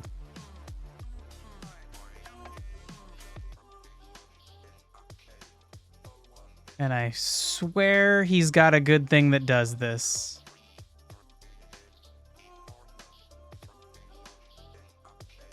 Dang. Was it this one? Yeah, there we go. It's just blackboard set value. Boom. Isn't the blackboard shared between all instances? I think it's shared across an entire behavior tree. One single behavior tree. So I think the idea would be even if we had multiple Radicates, they're each going to have their own separate behavior trees, even though they're going to all be duplicates of each other. They will have different fatigue and hunger and thirst values. And I think the idea is going to be like when a player goes into a new area, we're going to spawn like a few Radicate, a few whatever other Pokemon are in the area. Some Radicates, some Squirtles, some Sunfloras, whatever. And each of those will have different starting values for their thirst, for their fatigue, for their hunger. And so as far as I understand, each blackboard will be for each Radicate's behavior tree. It'll be shared only within the tree.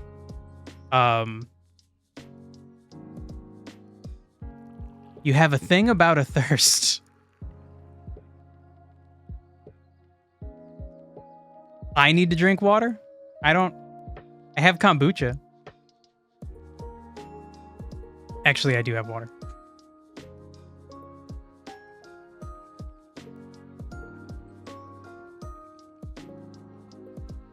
My God, I just have a fucking cough now. Okay, so we need to learn how to store things on the blackboard. We also want to... We want to randomize starting values. I think that's going to be something we do in the future. I think the first... both of those things. I think the first thing I want to do is get Raticate. Once his fatigue is over 50, we don't want to just print something anymore. We want to send his chubby butt over to the den. That's going to be the first step. And then we'll need to do the same thing, but for walking toward the other objects. The bush for food, the water for thirst. We're going to have to figure out... I want him... So, okay, let's think about this. What I want him to do when he's fatigued is he goes and stands on the nest and then disappears inside of it. I think eventually we'll come up with like a nice animation where he kind of like... It's like he's digging his way back down inside. We need to track tasks somewhere. Yeah, that's a good point. I think for now, like conceptually, I can keep these in my head. Because I know where we need to end up, right? Yeah,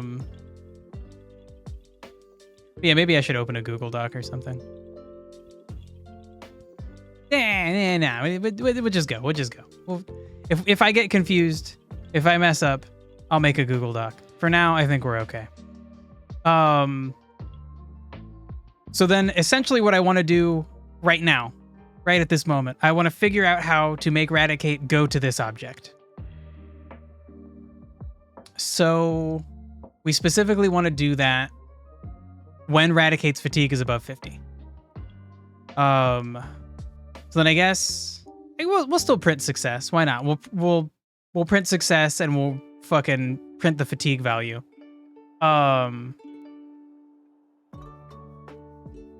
But then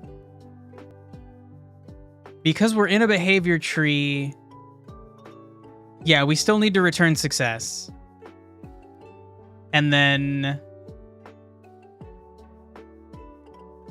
shit, we need to go to I need to actually look at Raticate in here. Can I just like go to your fucking view? What if I double click you? Nope, that'll change your name. There we go. I just click on you like that. Okay, great. We need a navigation mesh. Well,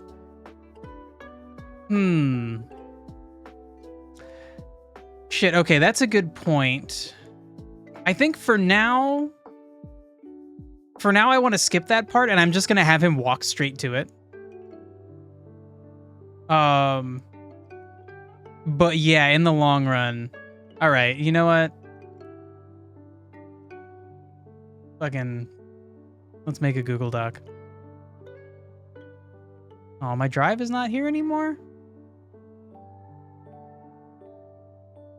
Cool, okay. How do you, it's like you can just like right click. No. I have to go to my drive and then like right click. There we go, okay. All right. Here, just make me a blank document. Okay, so we want to store values on the blackboard. For that, make Raticate go to nest. Then we want to, at some point, we want to figure out the nav mesh situation. I can use Miro. It has a something tool. I don't think I need to worry about it. Also, Miro limits me to only 3 things, 3 boards. I don't want to use like one board with like 30 things on it. This is just a list. It's just gonna be a list of stuff. Google's fine. Okay. So yeah, I think this will be a good order to do things in. Water and and then we'll get the nav mesh going after we just make Radicate do some very basic movements. Make it a checklist with boxes at least. Oh my god. Make it a list with checkboxes at least. You're pushing your way, you have to stop. Honestly, Dirk, like your way is like, it's so like nice and organized and proper and correct, and it's like that's the right way to do it. I'm only gonna push back in times like this when like this is just like quick, dirty, simple. Like I'm just gonna delete these once we figure them out, you know? Like I'll pop it back open and then just like boom, it's gone. We don't need check marks. We'll make everything disappear. It's gonna be fine. I wouldn't say you're a bad teacher. I would say you were very structured. And that is probably, honestly, it's probably valuable for me. I should probably do that. Especially if I were ever to share things with people. Like, if I somehow convinced, like, half a dozen people to work on this game with me. Like, this whole, like, oh yeah, I'm just gonna, like, delete things off a list when I do it, is, like, they would hate that. They would be like, dude, when our list has 30 things, like, fuck. If you make quick, dirty things, it will be dirty in the future. Yeah, that's true. That's true. I think in this case, it's absolutely okay. I feel like we're opposites where you want to put lots of organizational structure into things, even when they don't need it. And I want to avoid doing that, even when they absolutely do need it. So, I think in this case, I'm just not, we're fine. We're fine. So the thing I need, there is a like go-to thing. There is a fucking like movement command. The truth is somewhere in the middle. Yeah, exactly.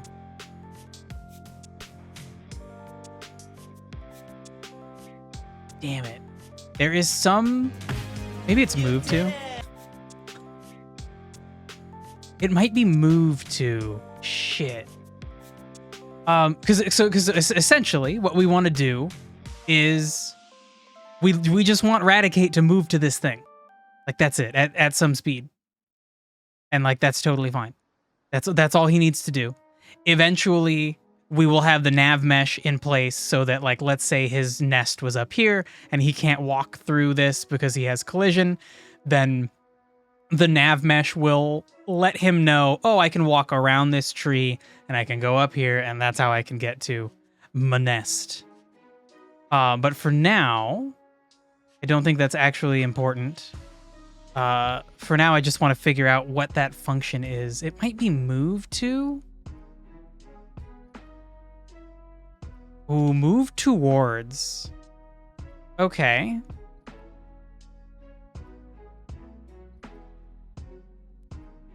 Uh, 2D movement overview, maybe. Maybe.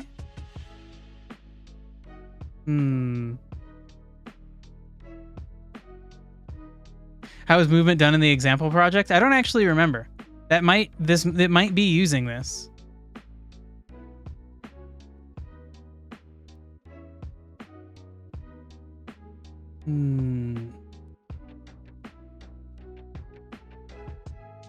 Okay, this is a look at function. Oh, really? Why would this search result come up? It has the word forward in it. And I wrote move toward. Oh my god, Google. Oh my god. I just want the I want like the Godot documents. Actually, maybe we can just search in it.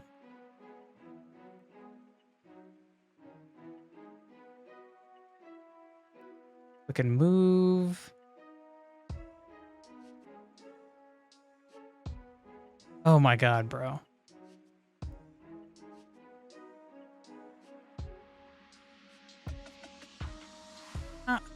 is this not easier to find? This is crazy. Okay, I'm gonna read this Reddit post. Okay, it's move_toward. Great. Great. Maybe we can find it using that. Let's go see.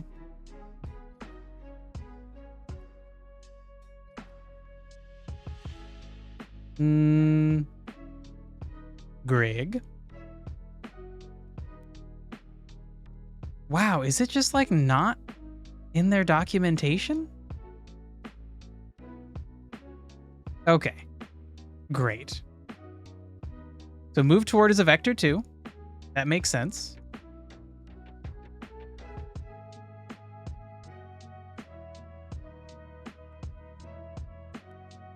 Returns a new vector moved toward 2 by the fixed delta amount and will not go past the final value. Okay, sure, that sounds like what you want. You want to take the position that you're currently in and the position that your target location is at, and then you're gonna go toward that, and then you won't go past whatever that final value is. Once you're on top of the thing, there's no more going toward it. You go in the direction till you get to it, then you stop. Okay.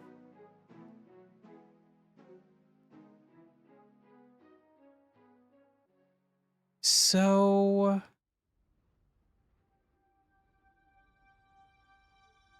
damn, I don't know the actual, like I vaguely understand the structure of this, but not exactly how to utilize it. So then let's start fucking with it, I suppose. What is the worst that could happen? Okay, so Radicate. We want you to move. So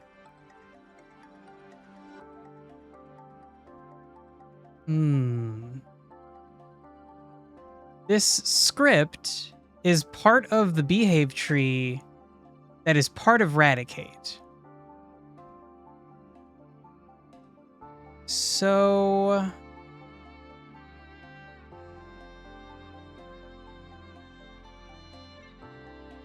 how do we make Radicate move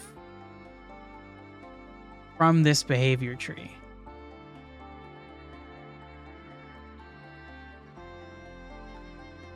Like if I just...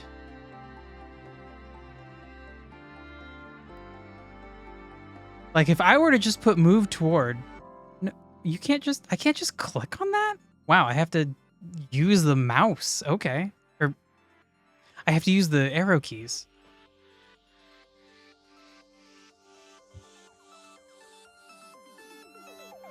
So we want to go like from Radicate's current position, which is probably stored. Is that a thing I can look at? Radicate. You probably, like, you've got to have some, like, XY coordinate. Up direction?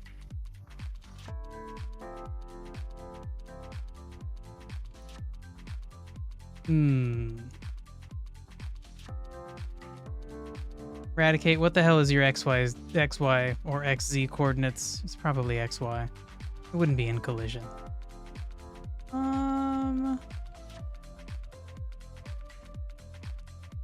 Okay. This is for transforming it, though. But, like, what if I dragged this here?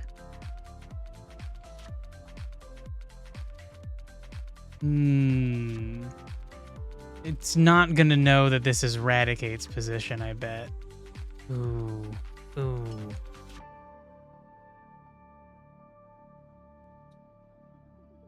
Wonder, could we look the example project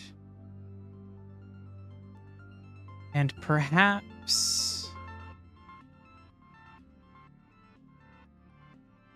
Wow, okay, yeah, I think this is like exactly what we need.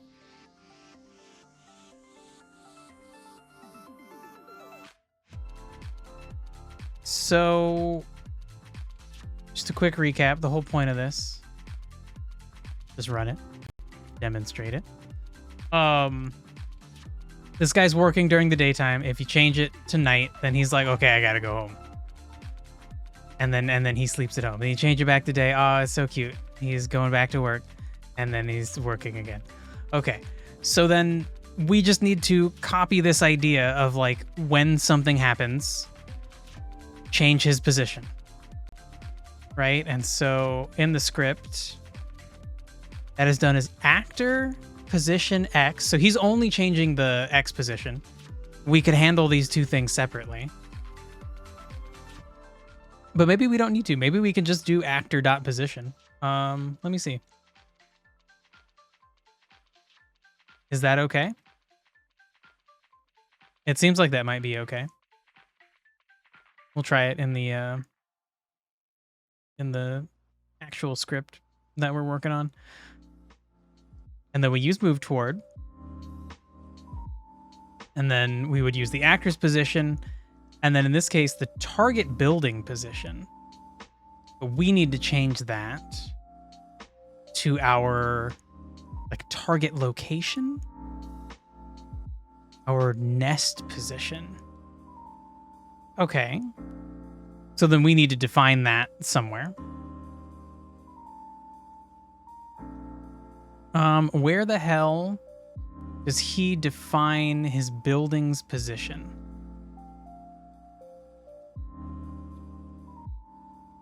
Probably just in building. Okay. Okay. Oh, and it is in the transform section. Okay, so their XY position is just defined in there. Even though I guess I'm thinking of transforming as in just like changing the properties. But that is a perfectly reasonable place to place the position information. Okay.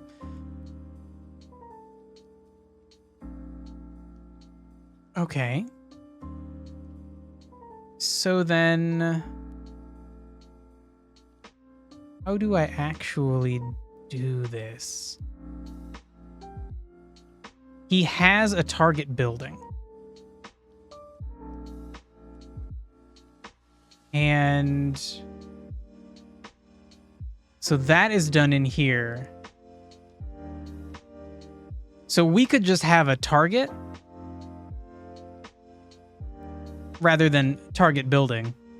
We could just have like a target, and it can either be a water source, a food source, or his den.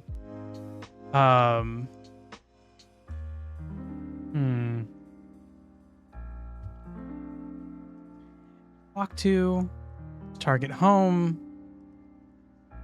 Target building is this. Please close the windows. It's about to be hot as fuck outside. Okay.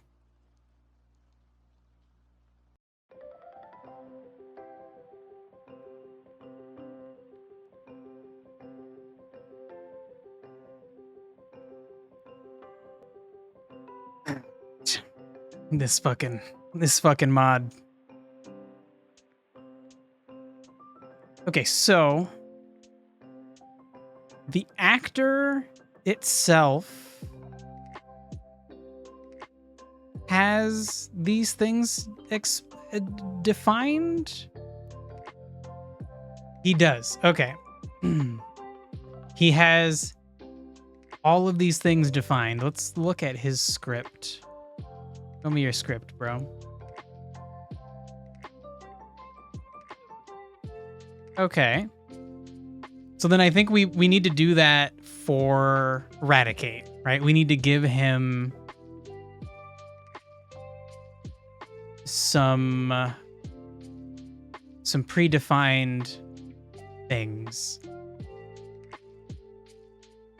For now, let's see, do we need to set it up this way? So this is set up nicely so that you can like look at the character and you can change what the locations mean. You could change his home from being the yellow building to being the blue building, or vice versa, whatever. Hmm. Yeah, I guess it makes sense to set it up like this. Eradicate, his den is always going to be his den. That will be something that I'll have to, like, when I spawn Eradicate, it'll have to be like, okay, also, maybe first you spawn a den, then you spawn the Eradicate that belongs to that den. Because we can't have Radicates without dens. They would have nowhere to go to sleep and recover fatigue.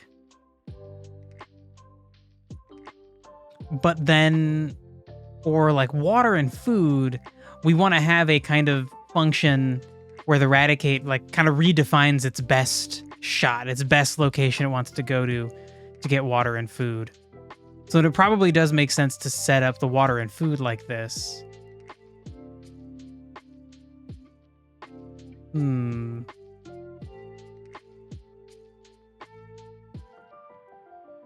I foresee a situation in which I might want to change the Eradicate's nest?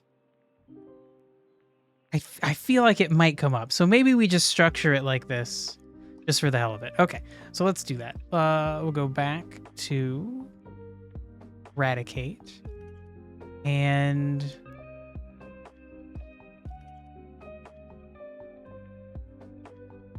specifically Eradicate 01, right? That's your script.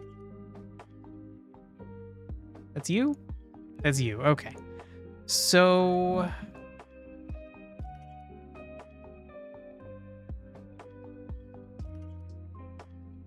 guess we could put it above needs. And then what do we specifically want to do? We just want to export a variable. And then we need to make a class. And then we're going to need to define, we'll quickly go define that nest as that class. Do we go nest, or do we go home, nest?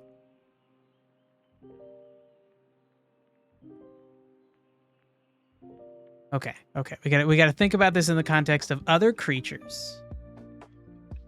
Other creatures might not live in a nest. They might live in a cave. But that would be their nest. Oh my god. Structurally, how do I make this clear? How do I make this fucking clear? Well, let's just call it home. That seems fine. It'll just be your home. So your home...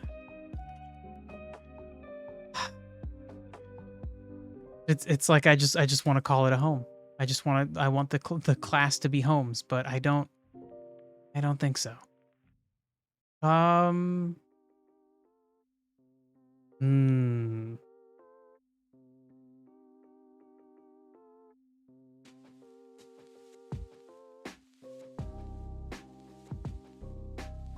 There's a smart way to structure this.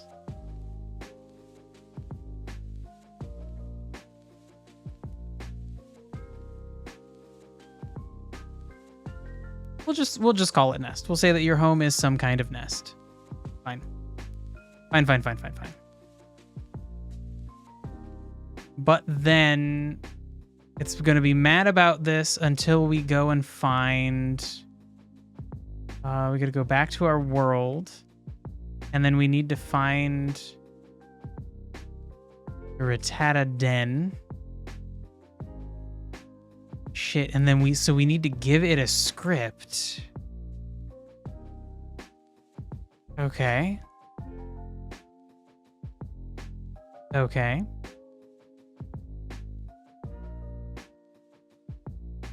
right, that's sure. That'll be what you're called. Yes, we want to extend static body 2D, and then we want to define this thing.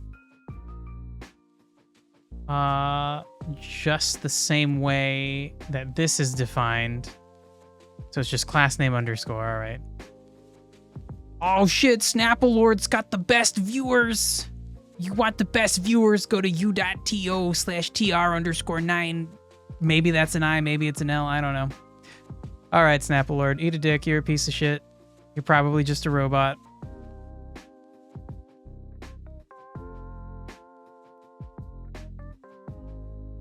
Durg, you have a power outage, bro. I'm so sorry, man. That sucks.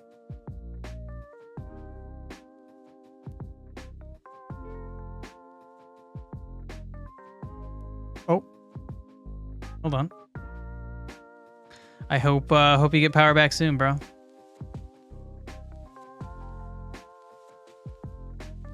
Probably means no internet. Oh, unless you can hotspot to your phone.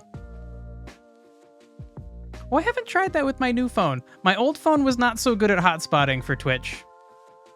It like couldn't handle it. I bet my new phone could handle it. Class underscore name. That's all you're doing, bro. You fucking Cacass. Oh boy.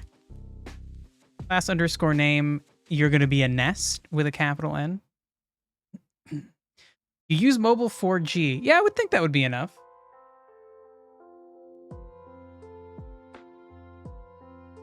We call it LTE. Regretfully, yes, we do.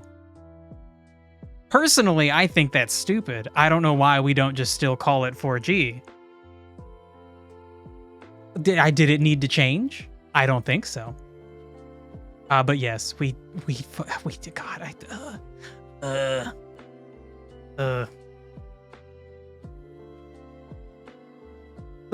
being part of a society is pretty sweet. But some of it fucking sucks and is dumb. Okay. So if we did this right, Eradicate has a home, and that home is any kind of nest. And so then we should be able to probably like save. Oh, why are you still mad about this? Don't be mad about this. Oh, well, you're mad about the other thing. Sure, that's fine. Could not find type nest in the current scope. Okay, so then maybe if I reload you, you'll be happy about that. Let's try that.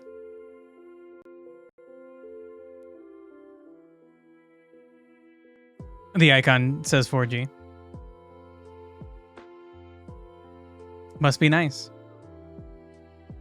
My phone definitely says LTE. Okay, great. It's not mad about the nest anymore. Cool. So then if we looked at Eradicate, cool. We can assign its home. And we can say, hey, the Rattata Den's your home, bro. Okay.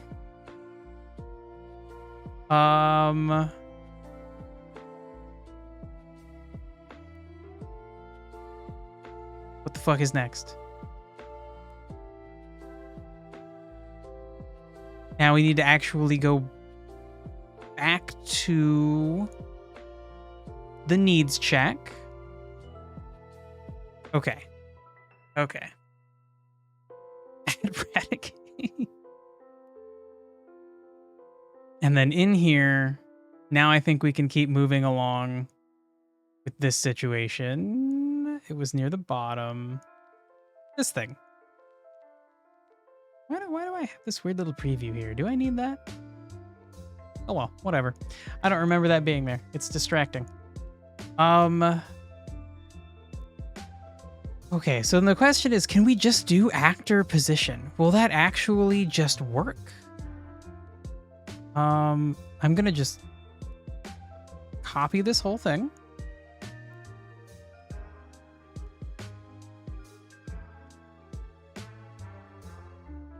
And ooh, okay, now hold on. Shit, I think the way that this is structured is important. So in the example,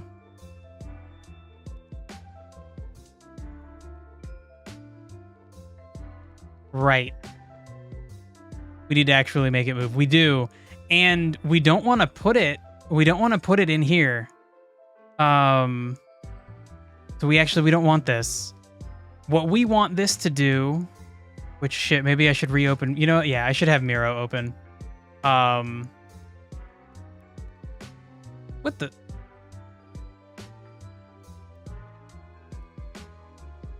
Just Google me, bro.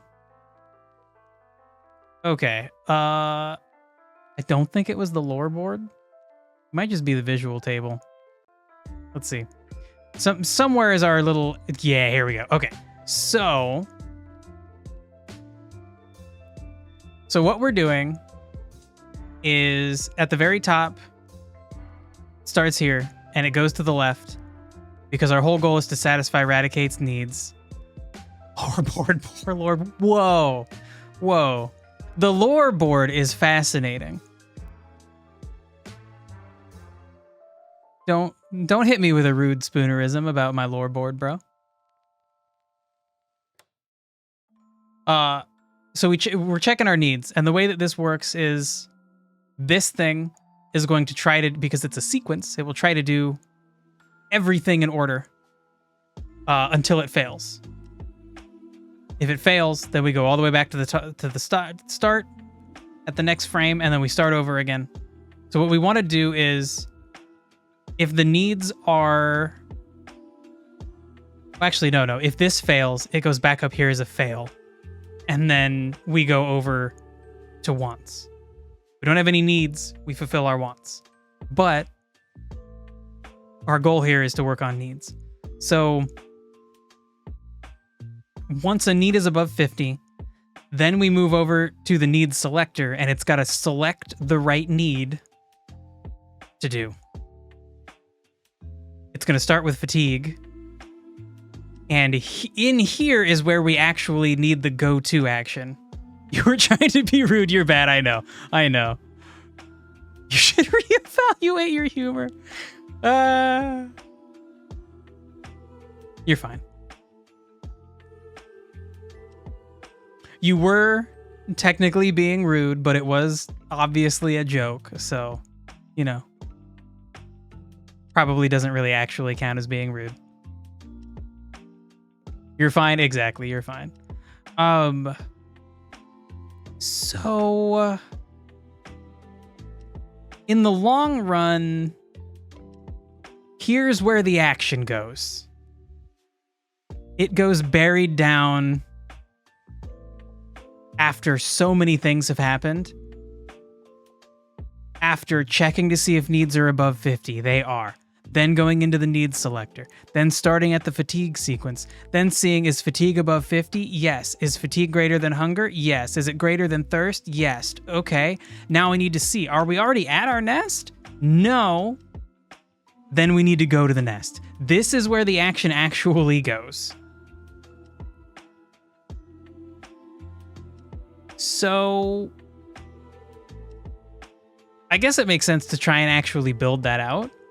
It looks like initially what I was going to do is just have a test action that runs.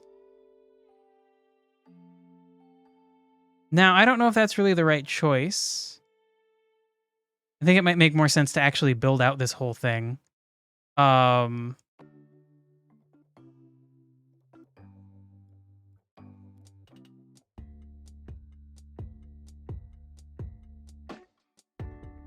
Yeah.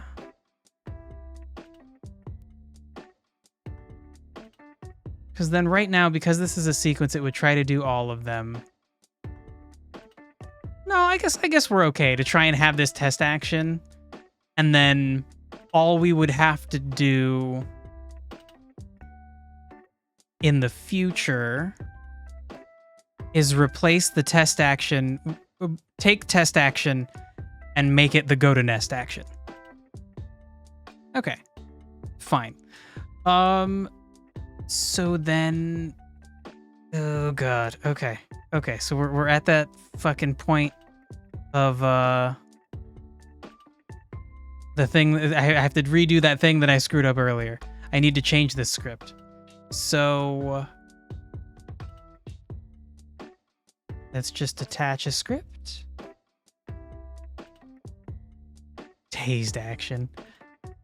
Fucking, I'll tase you. All the way through the internet, and I'll fucking figure out a way. So what we want to do, yes, we definitely want to extend script, but we need to give this a good name. Actually, shit. You know what? Nah, I don't like the idea of doing it this way. This is like making more work for me in the long run that I'm going to have to do. So I think what I need to do is actually delete test action. We don't want to do that. We want to actually set this up the right way. So actually shit.gd. No. God, that would be fucking funny though. I bet somebody's made a game like that with all sorts of silly file names. Okay, so let's just fucking move through this. Right now, this does what we want, which is that it will eventually send fatigue over 50. And okay, no, hold on. Let's evaluate this. So this is just supposed to check if any needs are over 50. And then if so, return success. Currently,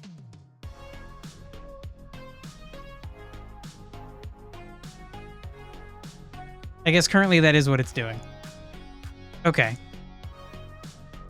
Okay.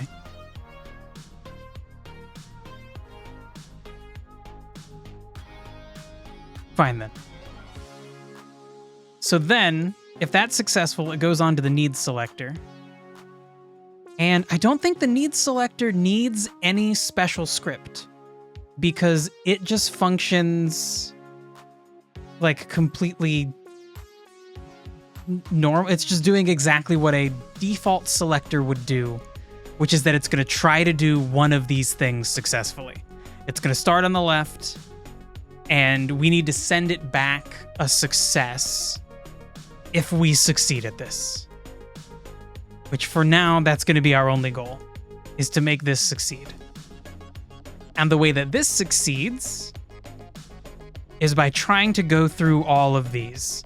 It's you have succeeded your fatigue sequence if you use your nest.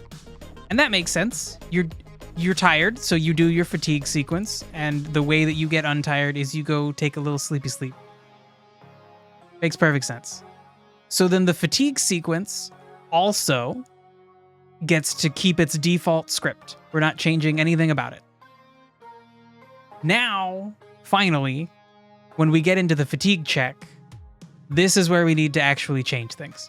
We're going to need to return a success if fatigue is over 50, because the goal of a sequence is to succeed through all of its parts. And if it can do that, then the sequence itself succeeds, and that is what the selector up top is looking for. Oh my God, let me click the selector. I'm just trying to select the selector, Miro. There we go. This guy is looking for this guy to succeed, and this guy only succeeds if all of its little babies succeed. Okay. Great. So now we need to make fatigue greater than 50 succeed. And I think a way that we'll do that is we're going to use this print function again. So first we need to make you a fucking script. And oh, it doesn't like my fucking file name. Probably the carrot. It's the carrot. Okay. God, do I want to call it that? Do I continue the convention of putting that this is for Radicate? God, I guess so, just in case it matters. Radicate, fatigue, maybe G50 check? Because we're checking if fatigue's greater than 50? Oh, just let me use the fucking carrot in here, Godot. Okay.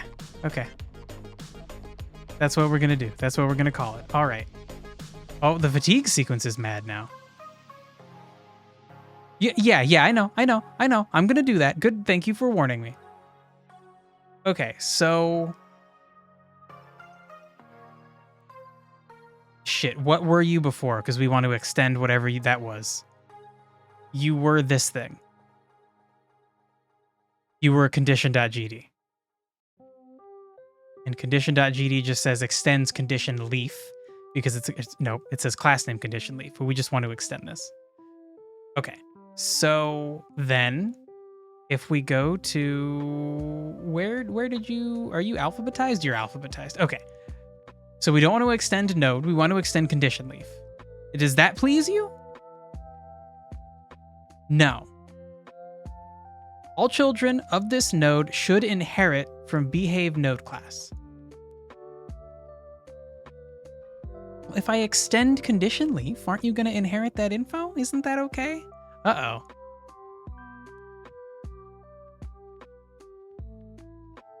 Shit. We have a double warning up here. Probably because of this.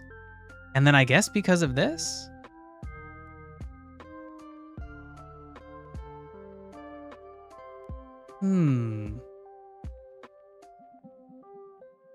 Interesting. It works. The eradicate needs check works fine, though.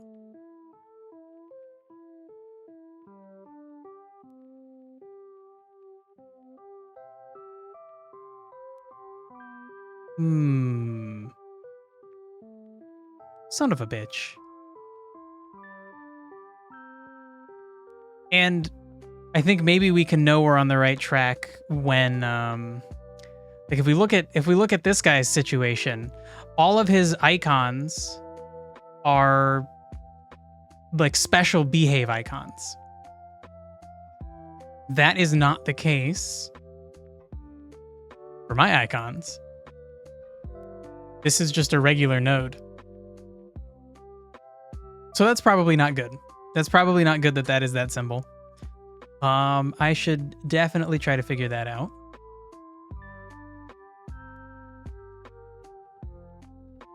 Let's just compare.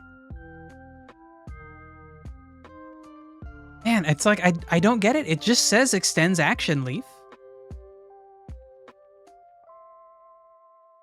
Oh, no, that's interesting, though, because that's just a conditional check. Have I saved the script, though? Oh, shit, Derg. You could be right. Now, I have saved everything, so I guess let's reload the project.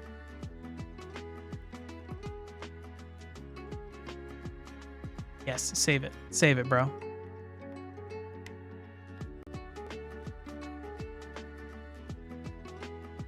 Good call. Good call. Might very well be the actual problem. Okay, so now we want to go back to looking at eradicate. Oh my god, that was the problem. Okay. Okay. For some reason, like in my head, hitting Control S should just save the whole thing, and it should like run a nice little update to like make sure everything's in place. Maybe I'm right and it should do that, and Godot just doesn't because performance reasons? Like maybe there's a reason not to do it.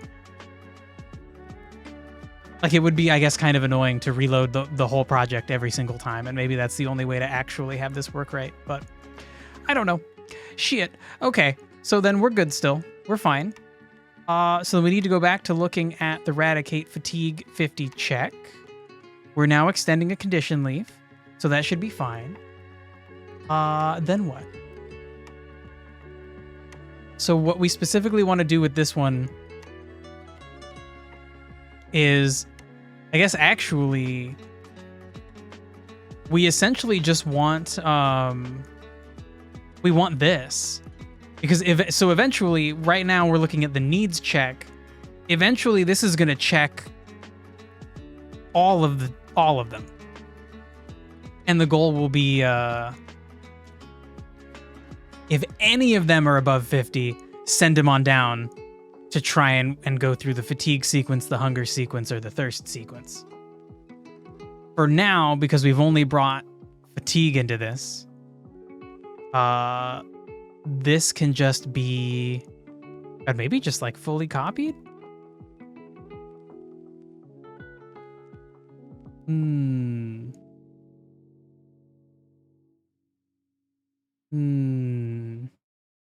We'll try it out. We'll try just straight out copying it.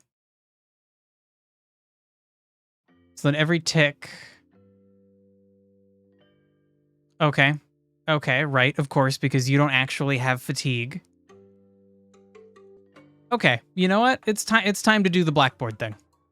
It's time to figure out the Blackboard thing. Because otherwise this is going to be a giant pain in the ass where I'm trying to like reference, I'm trying to make sure that every part of this can know about these things.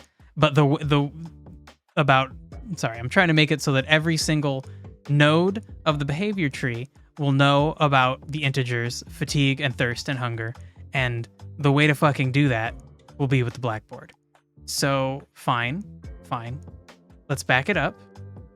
Let's go look at the needs check and let's figure out how to put these onto the Blackboard. And we're going to do that by looking at Liam Flannery's files. He's the guy that made this example. So we just have Blackboard set value. And then we just put the name and then that value. The other thing, actually, you know what? I could probably just fucking check here. If I do that, will you autocomplete? Dang it. Autocomplete for me. Okay. So there's set value. There's also probably like get value. Sir Matthew Belukin. I don't get it, Dirk. Be looking by me. Dirk,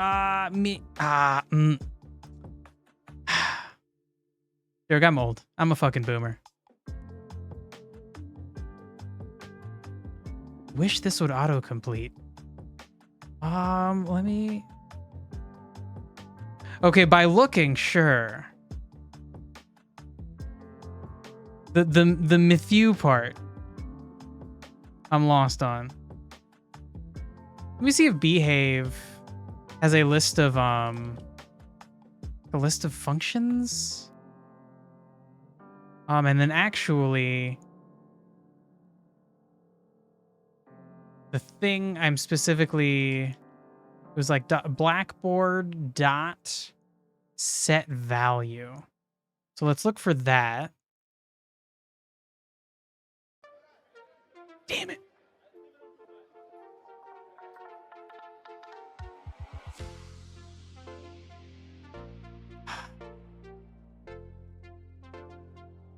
I just want to know all the different Blackboard functions, bro.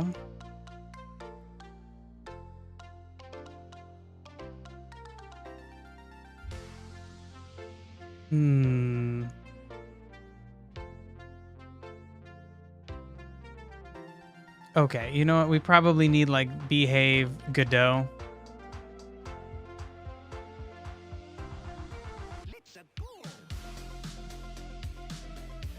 I just need a nice big searchable list. Met you by looking. All right.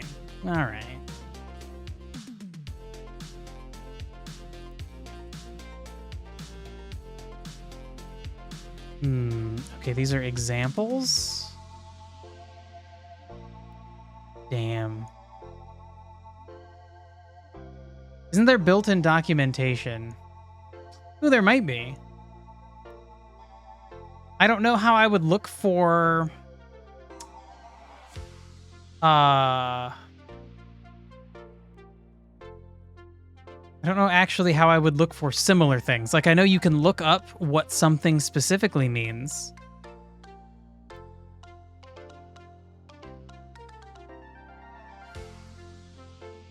But I think it might just be Godot that has the built-in documentation and not add-ons.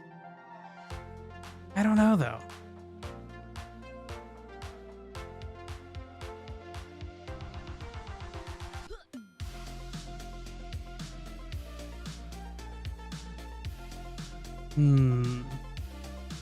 So what I need to find is, do I need to say like get value Or could I just directly, like at one point I set the blackboard value of fatigue to whatever the fatigue is, whatever Eradicate's fatigue value is. And then over here, this would be the blackboard value. I would, instead of just saying if fatigue, and then Godot is like, I don't know what you mean. What is fatigue? You haven't defined it within this scope. Instead, I say like, if the blackboard value fatigue is greater than 50, and then Godot knows, oh, right, you mean the blackboard for this tree. I think we can poke around more in here and maybe figure that out. So here, this is the walk to building action.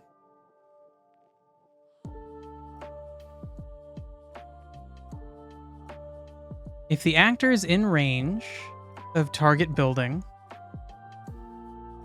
position, then it sets the value of target building to target building and returns success. Why are you setting...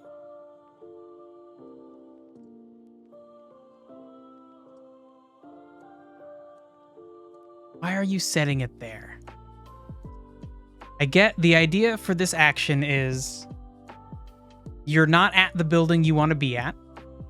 You want to be at work, you're not at work. So if you're not at work, then you need to move toward work. And then the whole thing runs again and you end up back here. And this time when you are at work, then this section runs.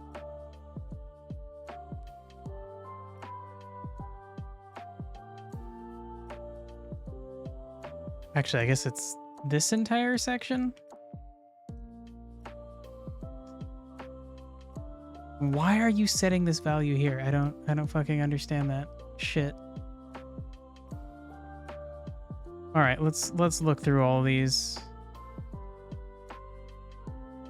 See if there's anything else with the blackboard, like commands.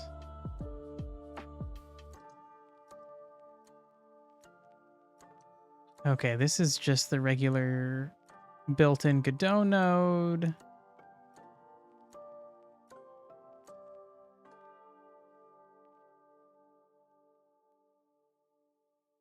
Damn, yeah, he really doesn't use the blackboard for like anything except the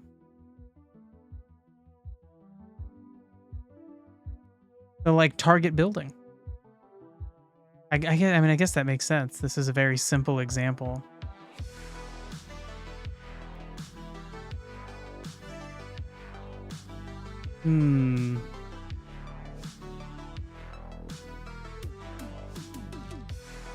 Yeah, the walk to building action might be my best bet for figuring this out.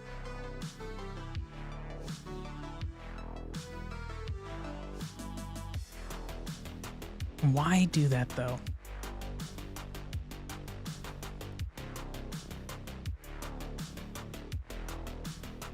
Okay. So where is this in relation to all of these things? Is the walk to building action. Part of a sequence. So the goal for the sequence is for all of these things to succeed one after the other in sequence. So the goal for walk to building is just to walk to the fucking building and then succeed and then enter the building and succeed at that. Okay. So then this will trigger when you have already walked to the building, but the goal would be... I guess the goal is going to be you keep returning running until you get to the building. Then you return success.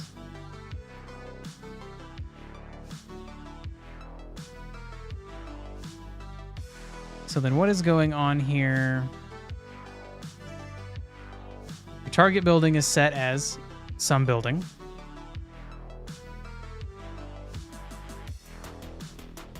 If your target is home, then target building equals actor get home. Okay, so they're getting the home state. They're getting whatever building is labeled as home from the actor, which is the character that moves. Okay. Sure. So if you tell him to go home, then this script is saying, okay, what is your home? Which building is it? And then other way, if you tell it to go to work, then it's going to ask, okay, guy who needs to go to work, where is your work? What building is listed as work? Okay. Then we have this if statement. The actor's in range. Target building's position.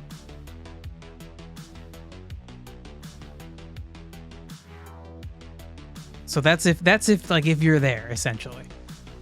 You're already there if this if is going to happen. If you're not already there, then you're just going to move toward the building that you need to go to and return running. That's fine. So I get everything about this except the second line that I have highlighted. So if you're in range of the building, then set value target building to target building.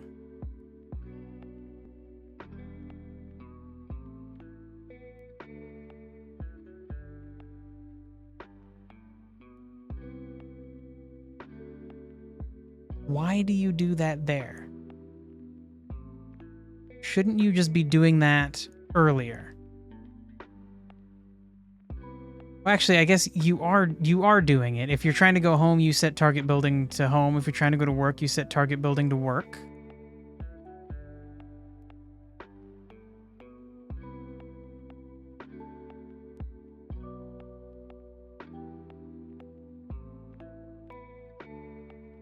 Interesting.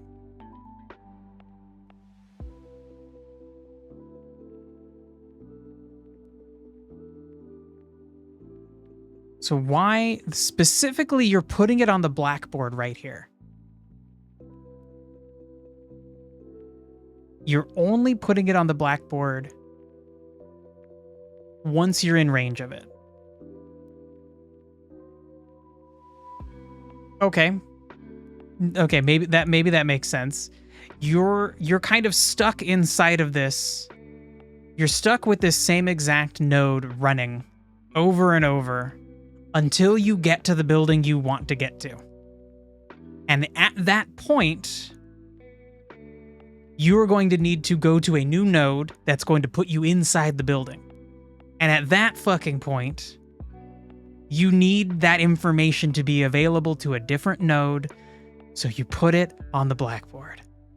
Okay. Oh my god. Now that fucking makes sense. Jesus, that only took like 20 fucking minutes. Okay. Oh my god. It's fucking exhausting to figure this shit out. Okay. So that's actually good though to understand that so I'm not just like willy-nilly putting things on the blackboard I don't need to. So you really put things on the blackboard when you're about to leave the node. Otherwise, you're kind of just wasting time filling the blackboard with new information. Like why keep updating a number, erasing it, updating it, erasing it, updating it? Why do that until it's actually going to matter? Okay. Now that still doesn't help me with understanding how to get that value.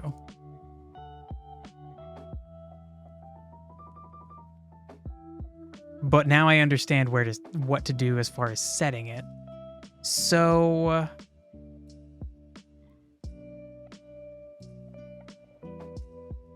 where would we be setting that value? It would be in this initial area. We're not going to need to set it because this is a sequence, so we need to worry about when we go on to the next node. So we're not going to need to set it into our blackboard until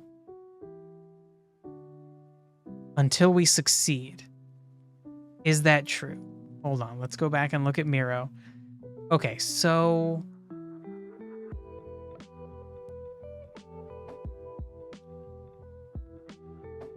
like what would happen? We go into the needs sequence, and then we're checking if needs are above 50. And if they're not, then like no other part of this cares about needs, because we go back here and we say, okay, we failed. And so then the root selector is like, okay, well, you failed this, so I'm going to go try the other one. And the want selector, it doesn't care what our needs are. It just assumes like, okay, you've only come to me because your needs are not a problem. And now it's my job to figure out, do you have somebody to play with so you can do some cute little Raticate play fighting? Or no, you don't have anyone to play with, so like just chill out. Okay. Okay. All right. This kind of makes sense, I think. Okay, so we want to do exactly what the previous example was doing that we were looking at, which is that if we succeed, when we go to return success for this check, that is when we need to put a value on the blackboard. And probably like right before. We want to do it beforehand. Probably just in case, like the moment we run success, I think we're done. We don't worry about anything else in the code. Like success is like, you're finished, you're out of here, get out of this node, don't do other things. So okay. We'll just copy this entire value. And then, no, I got that backwards. There we go. Okay, so we're gonna put this in here. Yeah, I know. Target values, I know it's not declared because what we want is to set fatigue. We're going to call the thing fatigue, and we're going to set it to the fatigue value. Now, Blackboard is not declared in the current scope. Well, now I thought the whole fucking thing could just use a Blackboard. Shit. Okay.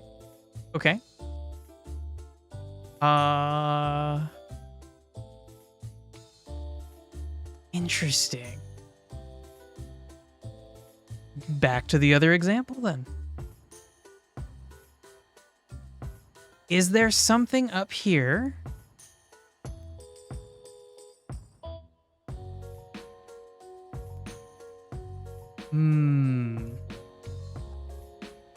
Okay, so there's nothing about a Blackboard up here except for this, the function tick actor comma Blackboard, which we have in our script, I believe, and there's not a problem with it. That's just like the format for, yeah. Oh, right, and then we have an underscore here so that Godot won't warn us about the fact that these things are undefined. But in this example, the underscores are not there. So Godot is either going to warn them that they're not defined, and then you can ignore that warning if you know they don't necessarily need to be defined, but they can be. Or there is no warning for this because the actor and the Blackboard have been defined somewhere. So, okay, I got to go use the bathroom. I'll be right back. But when we come back, we got to figure that out. I hope.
I have returned. Let's figure this out. So, wait, did this just... Godot has crashed on me again, but this time it was the other guy's thing. It was, the example by Liam Flannery that crashed. Bro, Godot is not happy today. What if I fucking changed? I don't think I've changed. I've installed software to use a pedal. I bought like a foot pedal to reduce the amount of clicking I need to do, so I can like Alt Tab or click with by clicking a pedal. And it's the software's not even running right now. That's like the only thing I've changed. Development, like D, like a grade D, like D quality, because that's how I feel right now. Actually, no, I feel like this is like F quality development. Okay. Well, shit. What was I looking at? It was the Blackboard thing. It was the walk to building thing. And then specifically the problem with the Blackboard. So this extends action leaf.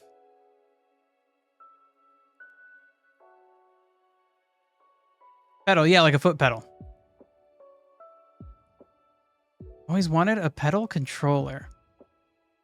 It's pretty nice. It has a bit of a problem where like right now I have it set so I can like click on it to like Alt Tab between things. I can also click another button to go to caps lock to like, so I have caps lock on, and then the middle button I click is just like clicking the mouse. And it doesn't work on some programs unless you run those programs as admin. And it's like, it's very annoying to remember that. It fucking sucks. Like it won't work on Discord. I can't like use it to Alt Tab into Discord unless actually I can use it to Alt Tab into Discord. I can't Alt Tab out of Discord unless I have closed Discord and run Discord as an admin. Like Discord's just like, no, I'm ignoring your weird pedal shortcuts. Screw you, buddy. It fucking sucks. So I'm still deciding whether I want to keep the pedal or not, because then essentially I have to like adapt my whole life to running everything as an admin on my computer, which like I could do, but it's annoying. You have to like click an extra button every time, or like go through this long process so you don't have to click the extra button. Anyway, neither here nor there.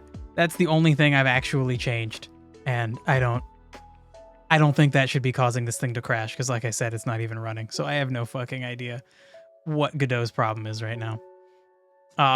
But okay, so my only thought here is that this section of code where this script where this guy has Blackboard set value written, the only difference is that he's extending an action leaf. So if the action leaf has Blackboard info in it, but the condition leaf doesn't, then maybe it makes sense.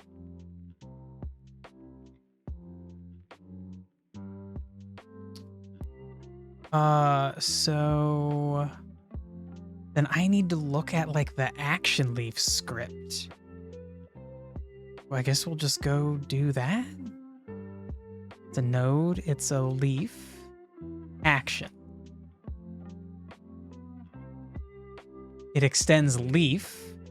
Okay.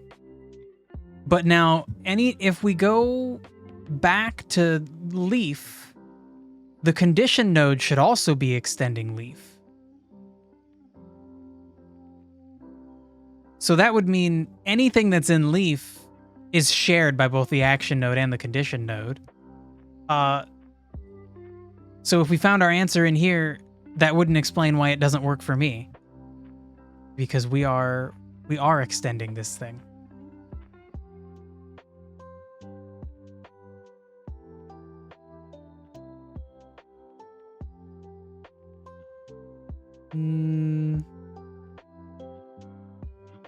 I also don't see anything about the blackboard.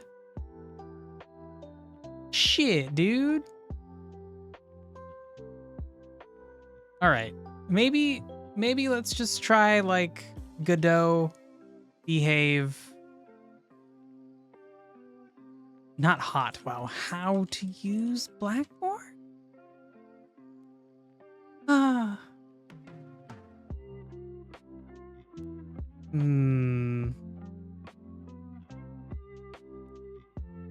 Okay, one thing we could do. The guy who made this. Pause, please. The guy who made this really cute tutorial, but then I ended up not following through with it because he uses this very cute asset pack that costs $30 fucking. And maybe when he did it, the asset pack was free or something. I don't know. Let's try Godot behave. Yeah, just fucking yell at it. Oh my god, I wish. I fucking wish. I could yell at Godot so good. So, even if we didn't follow this tutorial though, because like we couldn't, I'm not spending $30 on this adorable asset pack. We might still be able to look at the code.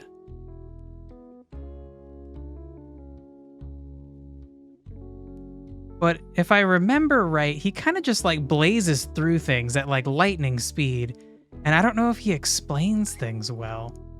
But I guess we'll go through and check. You will teach NPCs how to chop wood, plant trees, little loud. export boxes by using behavior trees. Download the project from GitHub. All the links to the tutorial can adjust themselves. Use a navigation agent 2D, which was newly introduced. Okay. Godot 3.0 eagerly awaits boxes coming from area. At some point, all the trees will notice that the villagers currently don't do anything really. Let's get started. Pause the music for a second. Our little goblin village. Before we to separate So- themselves, and every node should only do one single thing. In the context of behavior trees, there are so-called action and condition nodes. An action node will do stuff, while a condition node is just checking for stuff. Each of these nodes return a status code that can either be successful, failure, or currently running. Actions and conditions alone help us to create instructions. However, we also need branching logic to decide when to execute a particular action, so-called.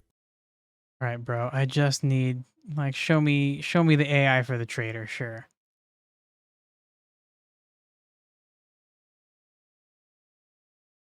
Oh, that's smart. He named this section either wait or deliver goods.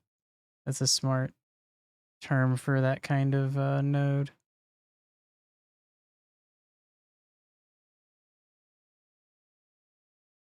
Are you ever... Space condition. We need to be careful now. The villager can carry a box while there is no further box available to pick up. In this case, the villager should continue their job and avoid resting. I feel like he's never actually going to talk about the blackboard. Because if I remember right, he regularly is like, okay, just copy all of this script from a file and put it in your thing. And then, hey, now he's going to do the thing that you want him to do in the game. Fuck.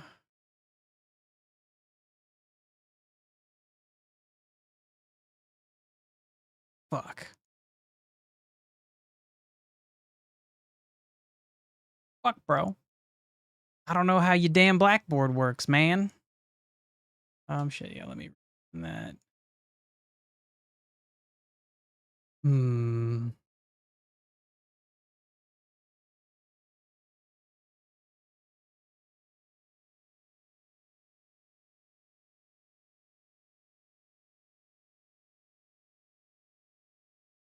Damn, this is brutal.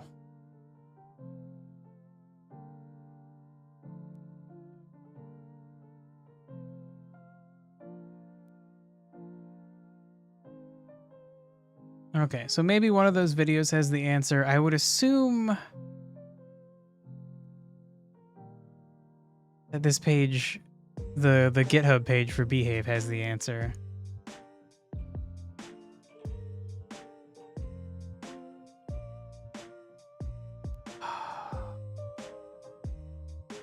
Debug view is cool. Performance monitors, cool.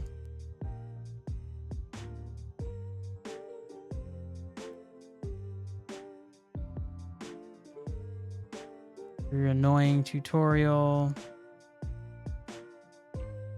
Oh shit, this has a link to Liam Flannery's Medium tutorial. Oh no, it links to the Twitter post about it. Bro, big mistake. Big mistake. Don't do that. Just link straight to the Medium article. Oh, does this? This does. This does. Okay. That just links to his fucking Twitter account. All right, I take it back. I'm the idiot. Okay.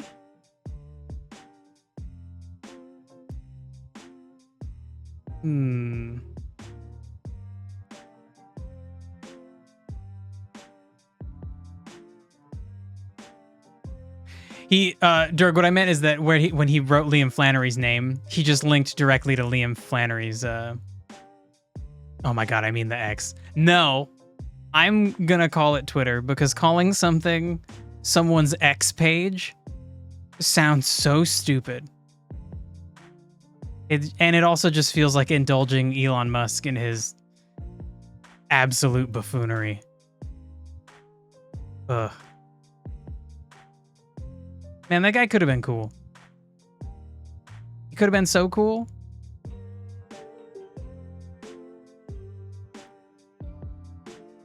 Damn, bro, do you have a fucking...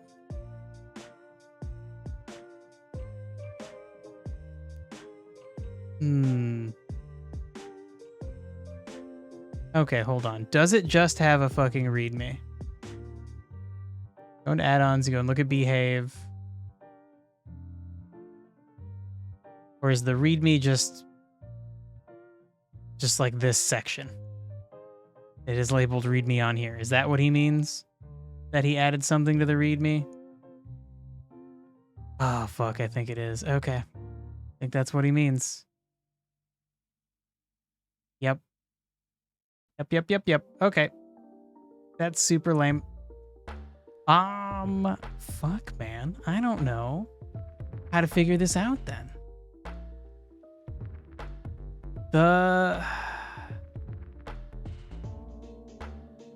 So the other option is that we don't even use the blackboard. But shit. Indulging McGonagall in her virtuoso language wielding by using the term buffoonery. Did Professor McGonagall say buffoonery? Honestly, that's if she did, that's probably where I pulled it from. Just like subconsciously. She's a good character. She's fun.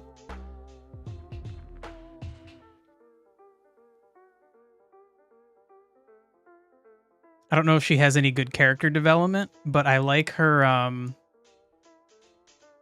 She's a static character, but I really like the way that she's a very like no nonsense, like follow the rules. But then like sometimes she's like, all right, you know what? Yeah, like come on, boys will be boys. Ambling band of buffoons is a thing she says. Fun, cool.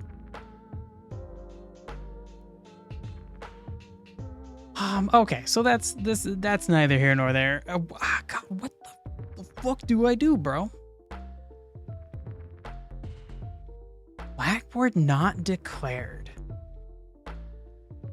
So it's like I need to set Blackboard as like a fucking variable.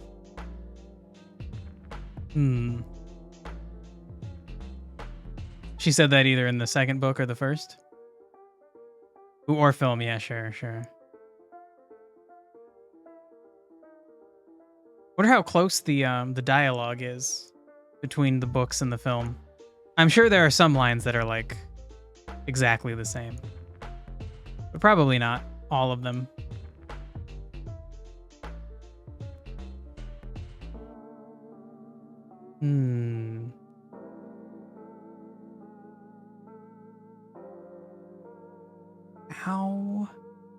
How do I do this?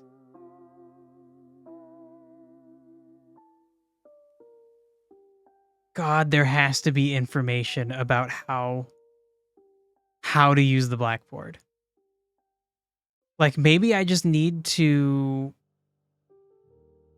like, initialize it, maybe somewhere, like at the, honestly, maybe at the very root. Let me look at that script. Like, do I need to use you and say like, hey, in here I need to have a blackboard, everybody.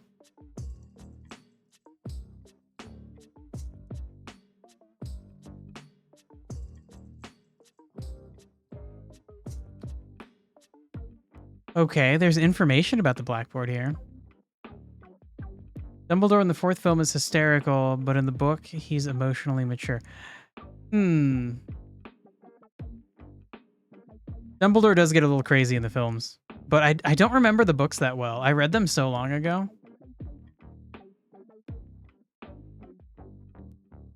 I think I read each one twice. Like I would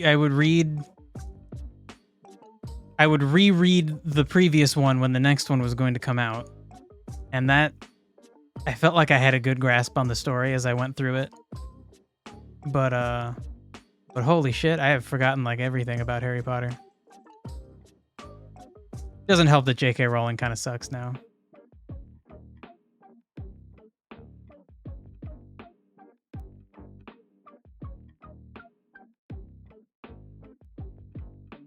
Okay, so there's some additional formatting for how to do this. I don't know what the C in here needs to be. I guess the idea that it's from a condition leaf.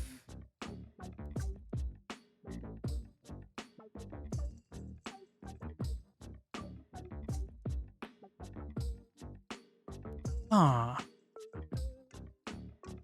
Bro, how in the absolute fuck do I do this? So if I do that, will you be mad about this?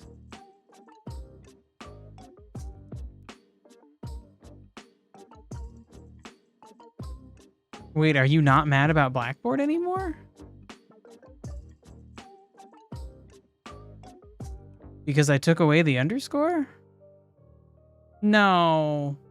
No, you're still mad about it. Hold on. We're gonna save this and we're gonna reload the stupid project. Once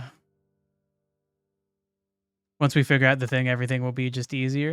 That is true. I will know how to use Blackboard values. And it really seems like we need to know that.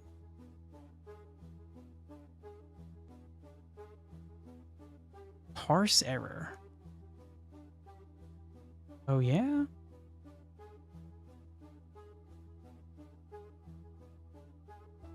Failed to load script. Eradicate fatigue G50 check with error parse error.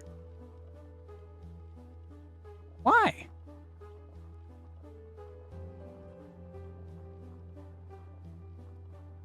Also, wait, didn't I change you to have the...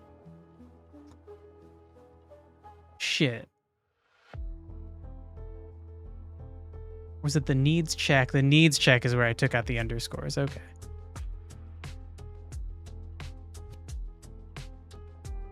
So, okay, sure. You're mad because I haven't given you the fatigue value. So you're mad about fatigue.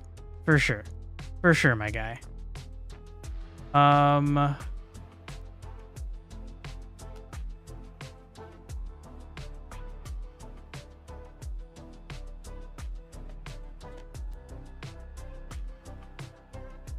So this would be the point where I need to bring in, like, it doesn't seem to be mad about Blackboard anymore over here.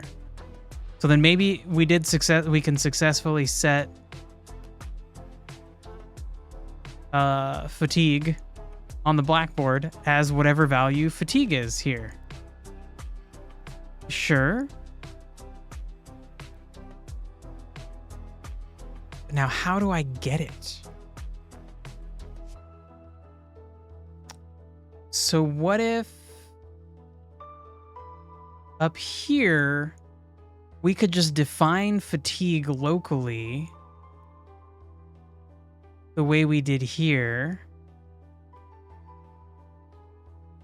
But we could do, like, we need to define it equal to, like, the blackboard value.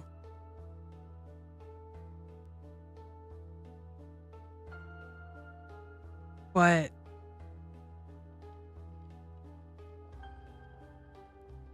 like I can't do it like that.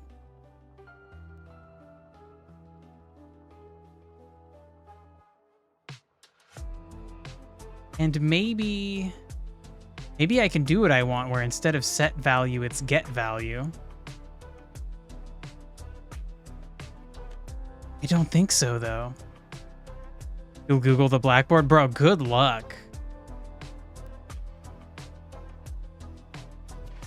It sucks. There's such limited documentation on this. And, like, in theory, I understand how all of it works. And so maybe if I had the theory and understood how it worked, but then also I knew, like, Godot's language better, maybe this would be incredibly obvious. But boy, it just isn't. Maybe, like, God, maybe.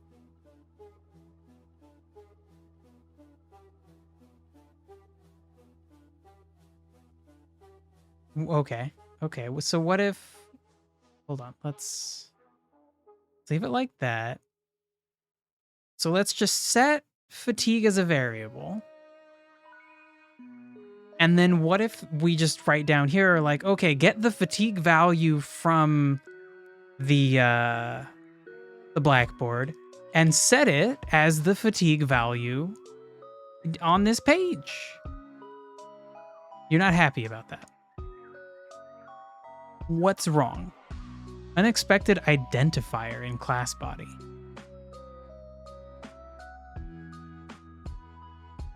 Man, I don't know. Okay, so what if I do that? Will you tell me? Tell me how you want me to fill you out, dude.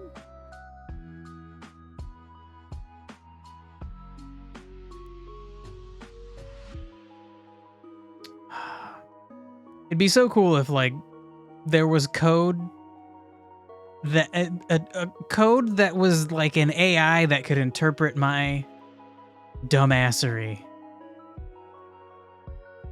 Like with the intelligence of processing language, like if someone came up to you and said, help get home, you as a person can be like, oh, you probably want me to help you get home. Maybe you can't speak English. You need help with the map or something. I just fucking need that. I need to reference Blackboard in the function parameters.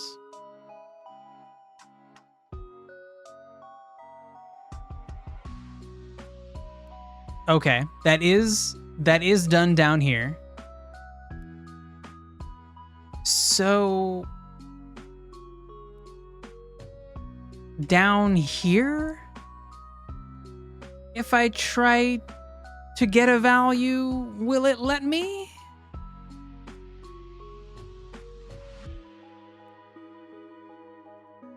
I guess that makes sense that I need to do it within the tick function, because the tick function is where an actor and a blackboard are defined.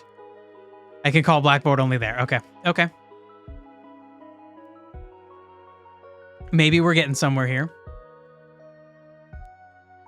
Okay, and now it's kind of giving me information.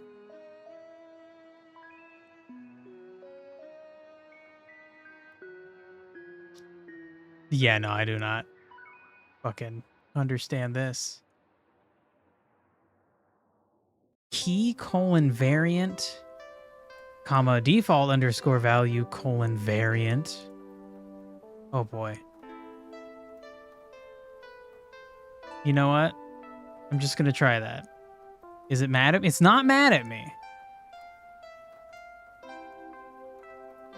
Without a parameter, you don't have a blackboard in context of the whole file. Yeah, that I think I understand that now.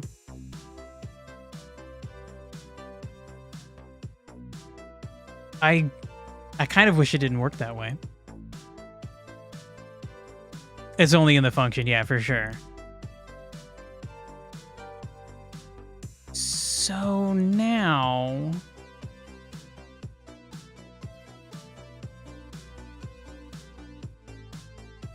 I guess to see if this works, let's print success 2.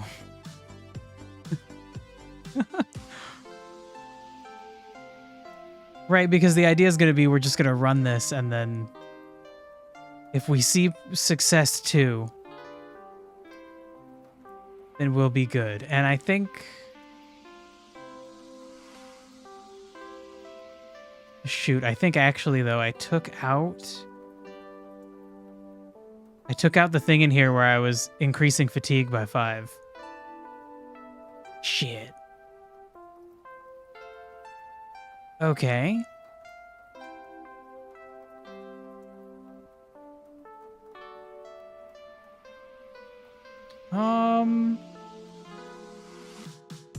So you know what?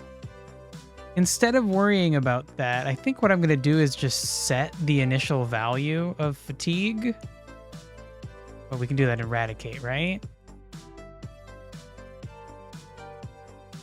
Let's just set this to 60. And then save everything.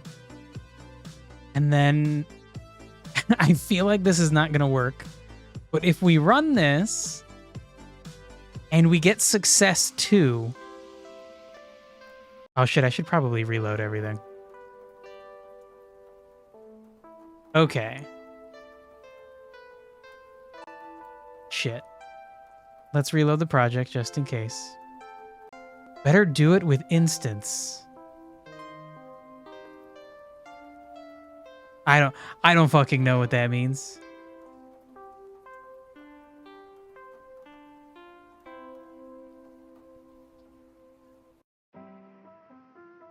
Okay, so let's double check this. The idea is that the needs check is going to put fatigue, change initial fatigue. Should I actually have to do that? I can't just like assign it over here. Like I would have to be like that in here. Do it with eradicate on the global map. Okay, sure.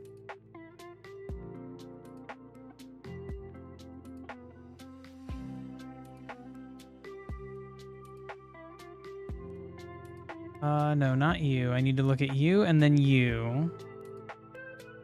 The idea is you're going to get the value fatigue.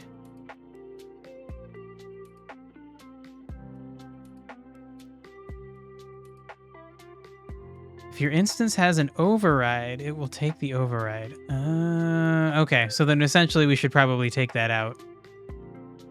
All right. For now, it's fine. Okay. Reload just in case. We made one tiny change. Just in case. So we're looking for success 2. If it prints success 2, then that additional node is functioning. Okay, we're only getting success and failure. Oh, and it is incrementing by 5, so I do still have the +5 in there somewhere. Okay. Oh shit, it's in eradicate. Duh. Eradicate is incrementing his own fatigue by 5 every 5 seconds. Okay, so we're not...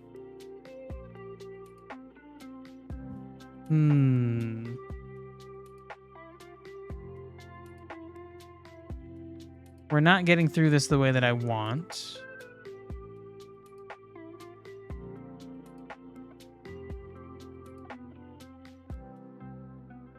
And shit, it's also back to like printing the right value and the wrong value.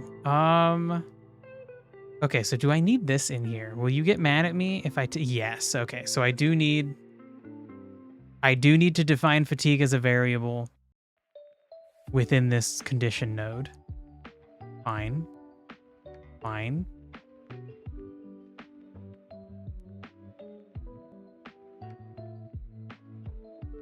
So...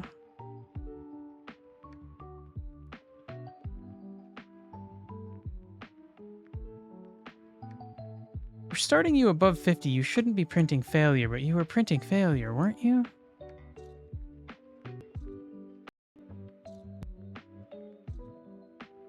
Yeah, success 60, success 65, sure, that part's fine, but also failure 0.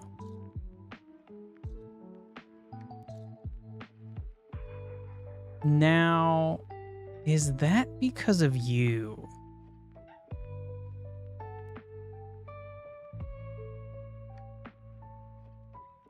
So let's get rid of that and see.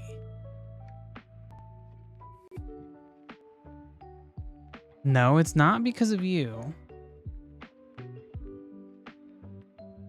Is it because of you?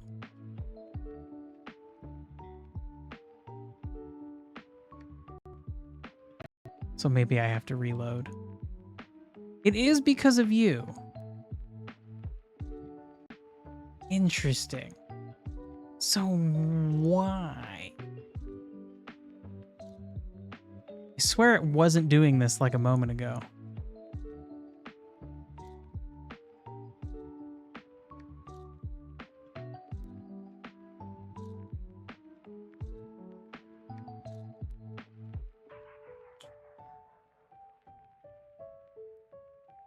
It's not because of you.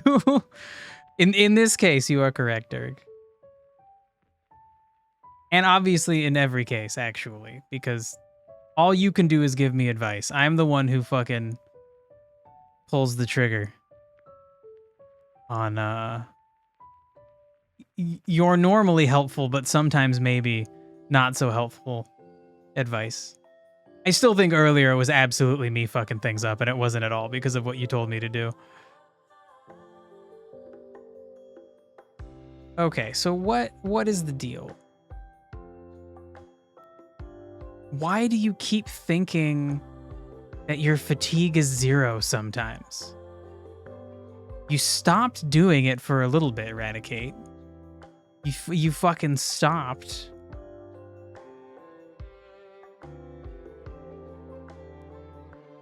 Okay, so let's set you back to 40. And let's set you back to 40. Let's save the project. Let's reload you. I'm in charge, exactly. And not just like in charge the way that like a manager is in charge of people who work for him, and the people who work for him might actually do things wrong. Like I'm the only one that actually does it, you know? Like I am the executor. The executor.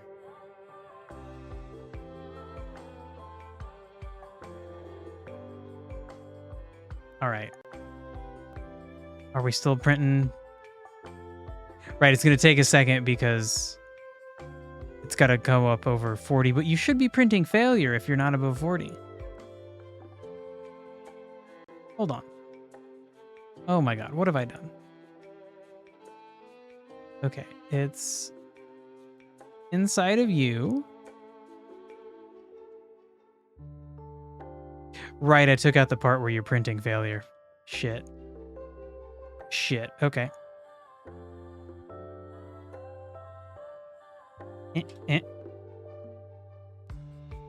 Print failure and print your fatigue value. All right. Now, will you do that for me, buddy?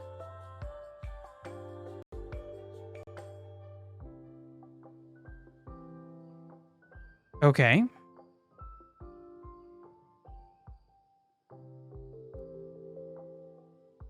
And now you're not printing 2 values.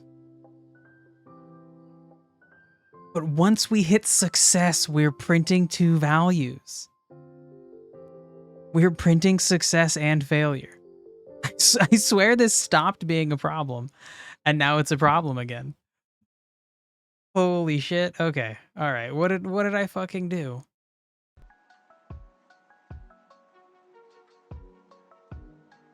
Like, why 0?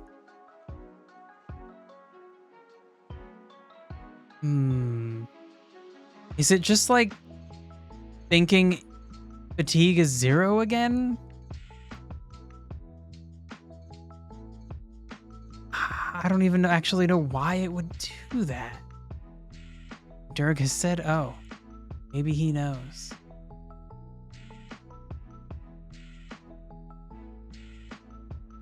So like over in the Eradicate script, we start at 40 and we're incrementing it by 5. And that is absolutely working. It goes up by 5 every 5 seconds. It's very reliable. That works. Now, before we succeed, it's working just fine. Oh shit, this is the wrong one. It's this. So before we succeed, it's working fine. It's failing and it's printing the fail value. It is printing the correct value for fatigue. The moment we succeed, it starts printing success with the correct value of fatigue, while also simultaneously printing failure with a value of 0 for fatigue.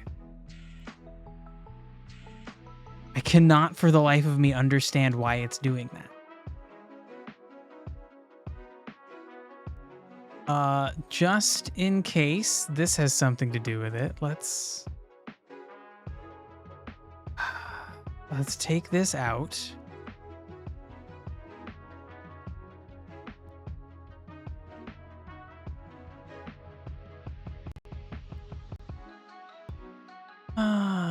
Okay.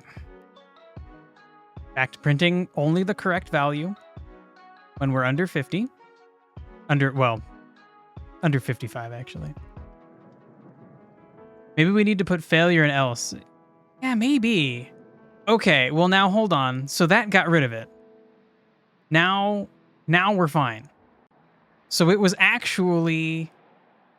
It's this script that's now copying the problem we had before, but it's in a different part of the behavior tree, right? It's earlier when we started, we were over here and we were getting a success and a fail print. Success with the right number and fail with 0. Now that we have changed all sorts of things about what scripts are being referred to, and we fixed that initial condition script that defines the condition node. Now we're getting the correct value from here, but once this correct value turns to a success, we're also getting the wrong value from this. Now, why? I think... So it would make sense that this sends the wrong value because it just has its own fatigue variable. What I don't get is why it should be sending this all the time. Like, if I save this and I run this, my peanut brain says, right here we should be seeing failure 40 and failure 0. We should be seeing both of them together. Oh, no, because this is how a behavior tree works. Because it's a selector. So when it's failing, it's not going on to the next thing. The moment it succeeds, it's now going on to the next tree, and now that next part of the tree can fail as well. Okay, great. We understand. I don't know how to fix it, because clearly the problem is we're not sending the fatigue variable over to here. One of them doesn't check if they got one failure. Well, yeah, so the way it specifically works is if this one succeeds, it will go on to this one. Please just let me click it. So while this one is failing, we're stuck here and doing nothing else. But when it succeeds, it prints a value, goes over to here. This one says, okay, come down to here. This one says, okay, come into here. And now do whatever this says and this says to print. Monkey's strong. Monkey's underrated. For some things, sure. Maybe not for fucking coding. Okay. Oh my god. This felt like we got like nowhere today. Which I guess is not true. We fixed some problems. And then sort of recreated that same problem, but we're one step forward with it. Now that problem is coming from the next part of the fucking chain. Bro, this is gonna piss me off. I can't believe I can't figure out how to use the blackboard.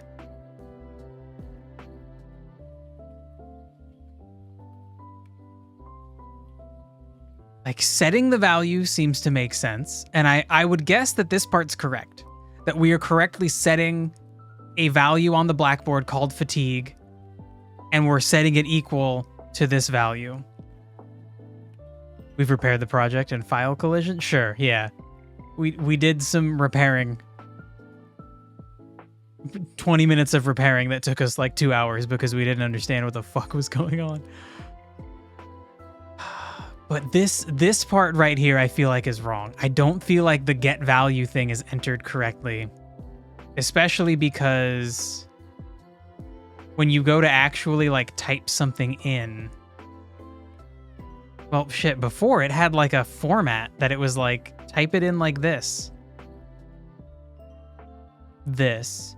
Key : variant, comma, default value : variant equals null, comma, blackboard name : string. I can't see the whole thing. Fuck, I need to be able to see that whole thing, bro.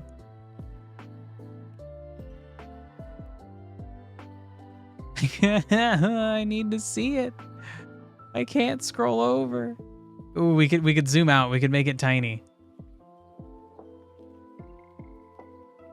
Okay, so if I retype that.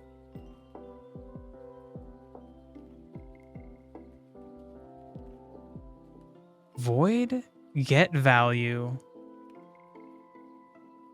And then everything in the parentheses is key : variant, comma space, default value : variant equals null. I'm a blackboard name. Oh. Uh-oh. Just got the unplug and replugged in hardware noise for Windows. That's not good. I'm not touching anything. Microphone's good? Microphone's good. Okay. All right. I don't know what it was. Could have been a controller. I don't know. Uh-oh. Maybe it's not a me problem. Ooh. Oh, come on. The odds are like a 0.0001% chance that it's someone else's problem. There's gotta be a solution to this. The alternative would be that behave just like doesn't work, right? Like people would be, when I looked up whether behave is useful, the only negative thing people had to say about behave is that it is resource intensive. And the developer has acknowledged that and is like, I'm working on that. Like newer versions of behave will be less resource intensive. I'm working on it. You would think somebody would be like, the fucking blackboard doesn't work, bro.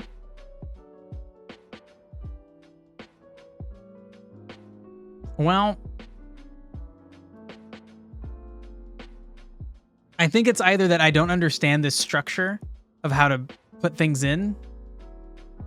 And I think maybe next time we will open BitBrain's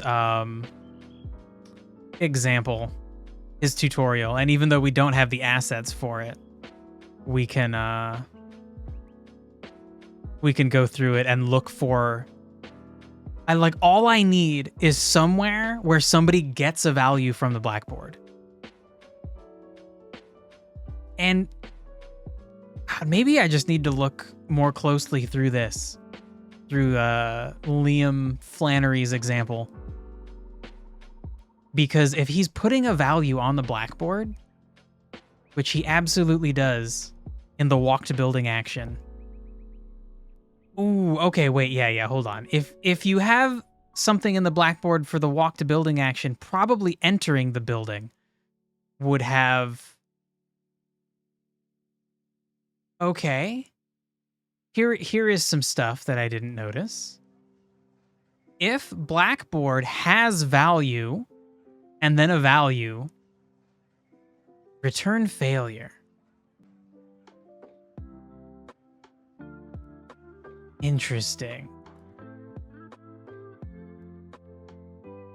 Look, and there's blackboard erase value.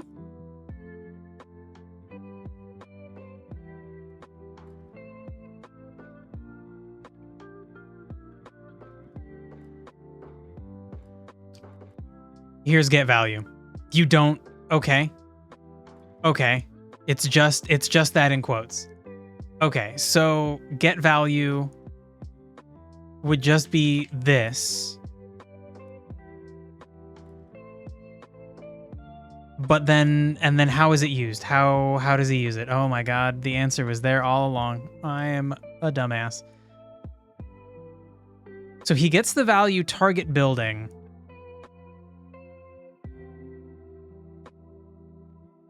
Only for the purpose of erasing it? Up here he gets the value. I see, it's this whole thing.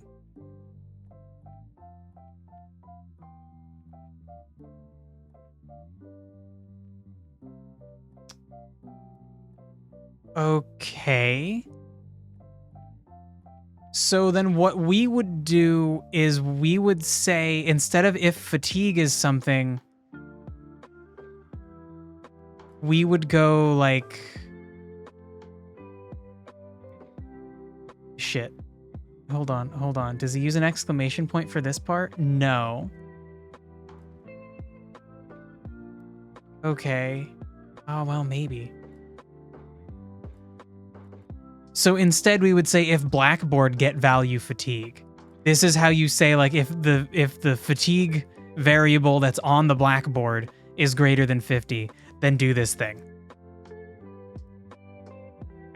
I need to find out why there's an exclamation point right here. I don't know what that means. Should probably figure that out. This might work though. I don't know. Let's see.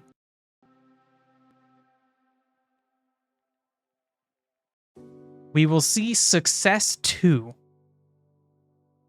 in addition to success once it succeeds, which will be like right here.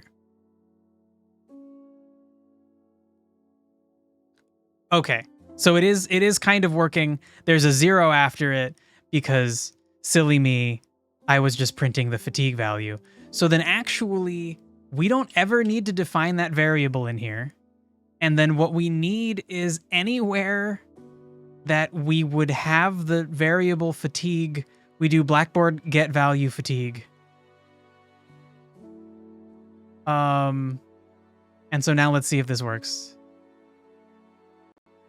Oh my god, we might have barely figured it out. Okay, we gotta wait 10, 15 seconds. I should start the fatigue value higher for these tests. Okay, we're gonna see success and then fatigue, and then success 2 and then fatigue. Okay. Oh my god, I feel much better about this now. We did it. Great. Okay, I am saving this. It is time to end the stream. Shit, a quick note for anybody who might be here and wants to watch me play Undertale tomorrow. I have to go to my ophthalmologist to check out my eyes, and the earliest appointment I have is 8:45. So I'll be like 30 minutes late. It's on the schedule. We're gonna start Undertale 30 minutes late tomorrow. I don't know what we're gonna do if we finish Undertale. I'll come up. I'll figure out what else I want to play. If anybody has a suggestion for a non-action game to play, mention it on the Discord. Maybe I'll play it. I don't know. Also Crazy Pants, thanks for the celebration. It's nice to know you're still hanging out. I hope your bot stuff's going well. So yeah, it's time for me to be done. My God, I'm so much less fucking annoyed about this. Aw, Dirk Lover, thank you as well, bro. And you're great too. I don't know if either of us is the best. There's probably some alternate dimension with cool versions of us that are slightly better, you know. But I'll okay. You know what? No, I'll take that. Thank you. Everybody who's hanging out and watching, also thank you. Dirk, thank you especially. You're always helpful, even though maybe you don't think you are. We're getting there. We are getting there. One tiny fucking step at a time. We're getting there. I'll be back tomorrow with Undertale. I'll be back next week with more of this. I'm gonna try to learn more about blackboards and stuff, so we don't spend 3 hours figuring out one thing. But you know, we'll see. Go rest. I got stuff to do. I don't know. I'll try. Anyway, have a nice day, everybody. Take care. Hope to see you around.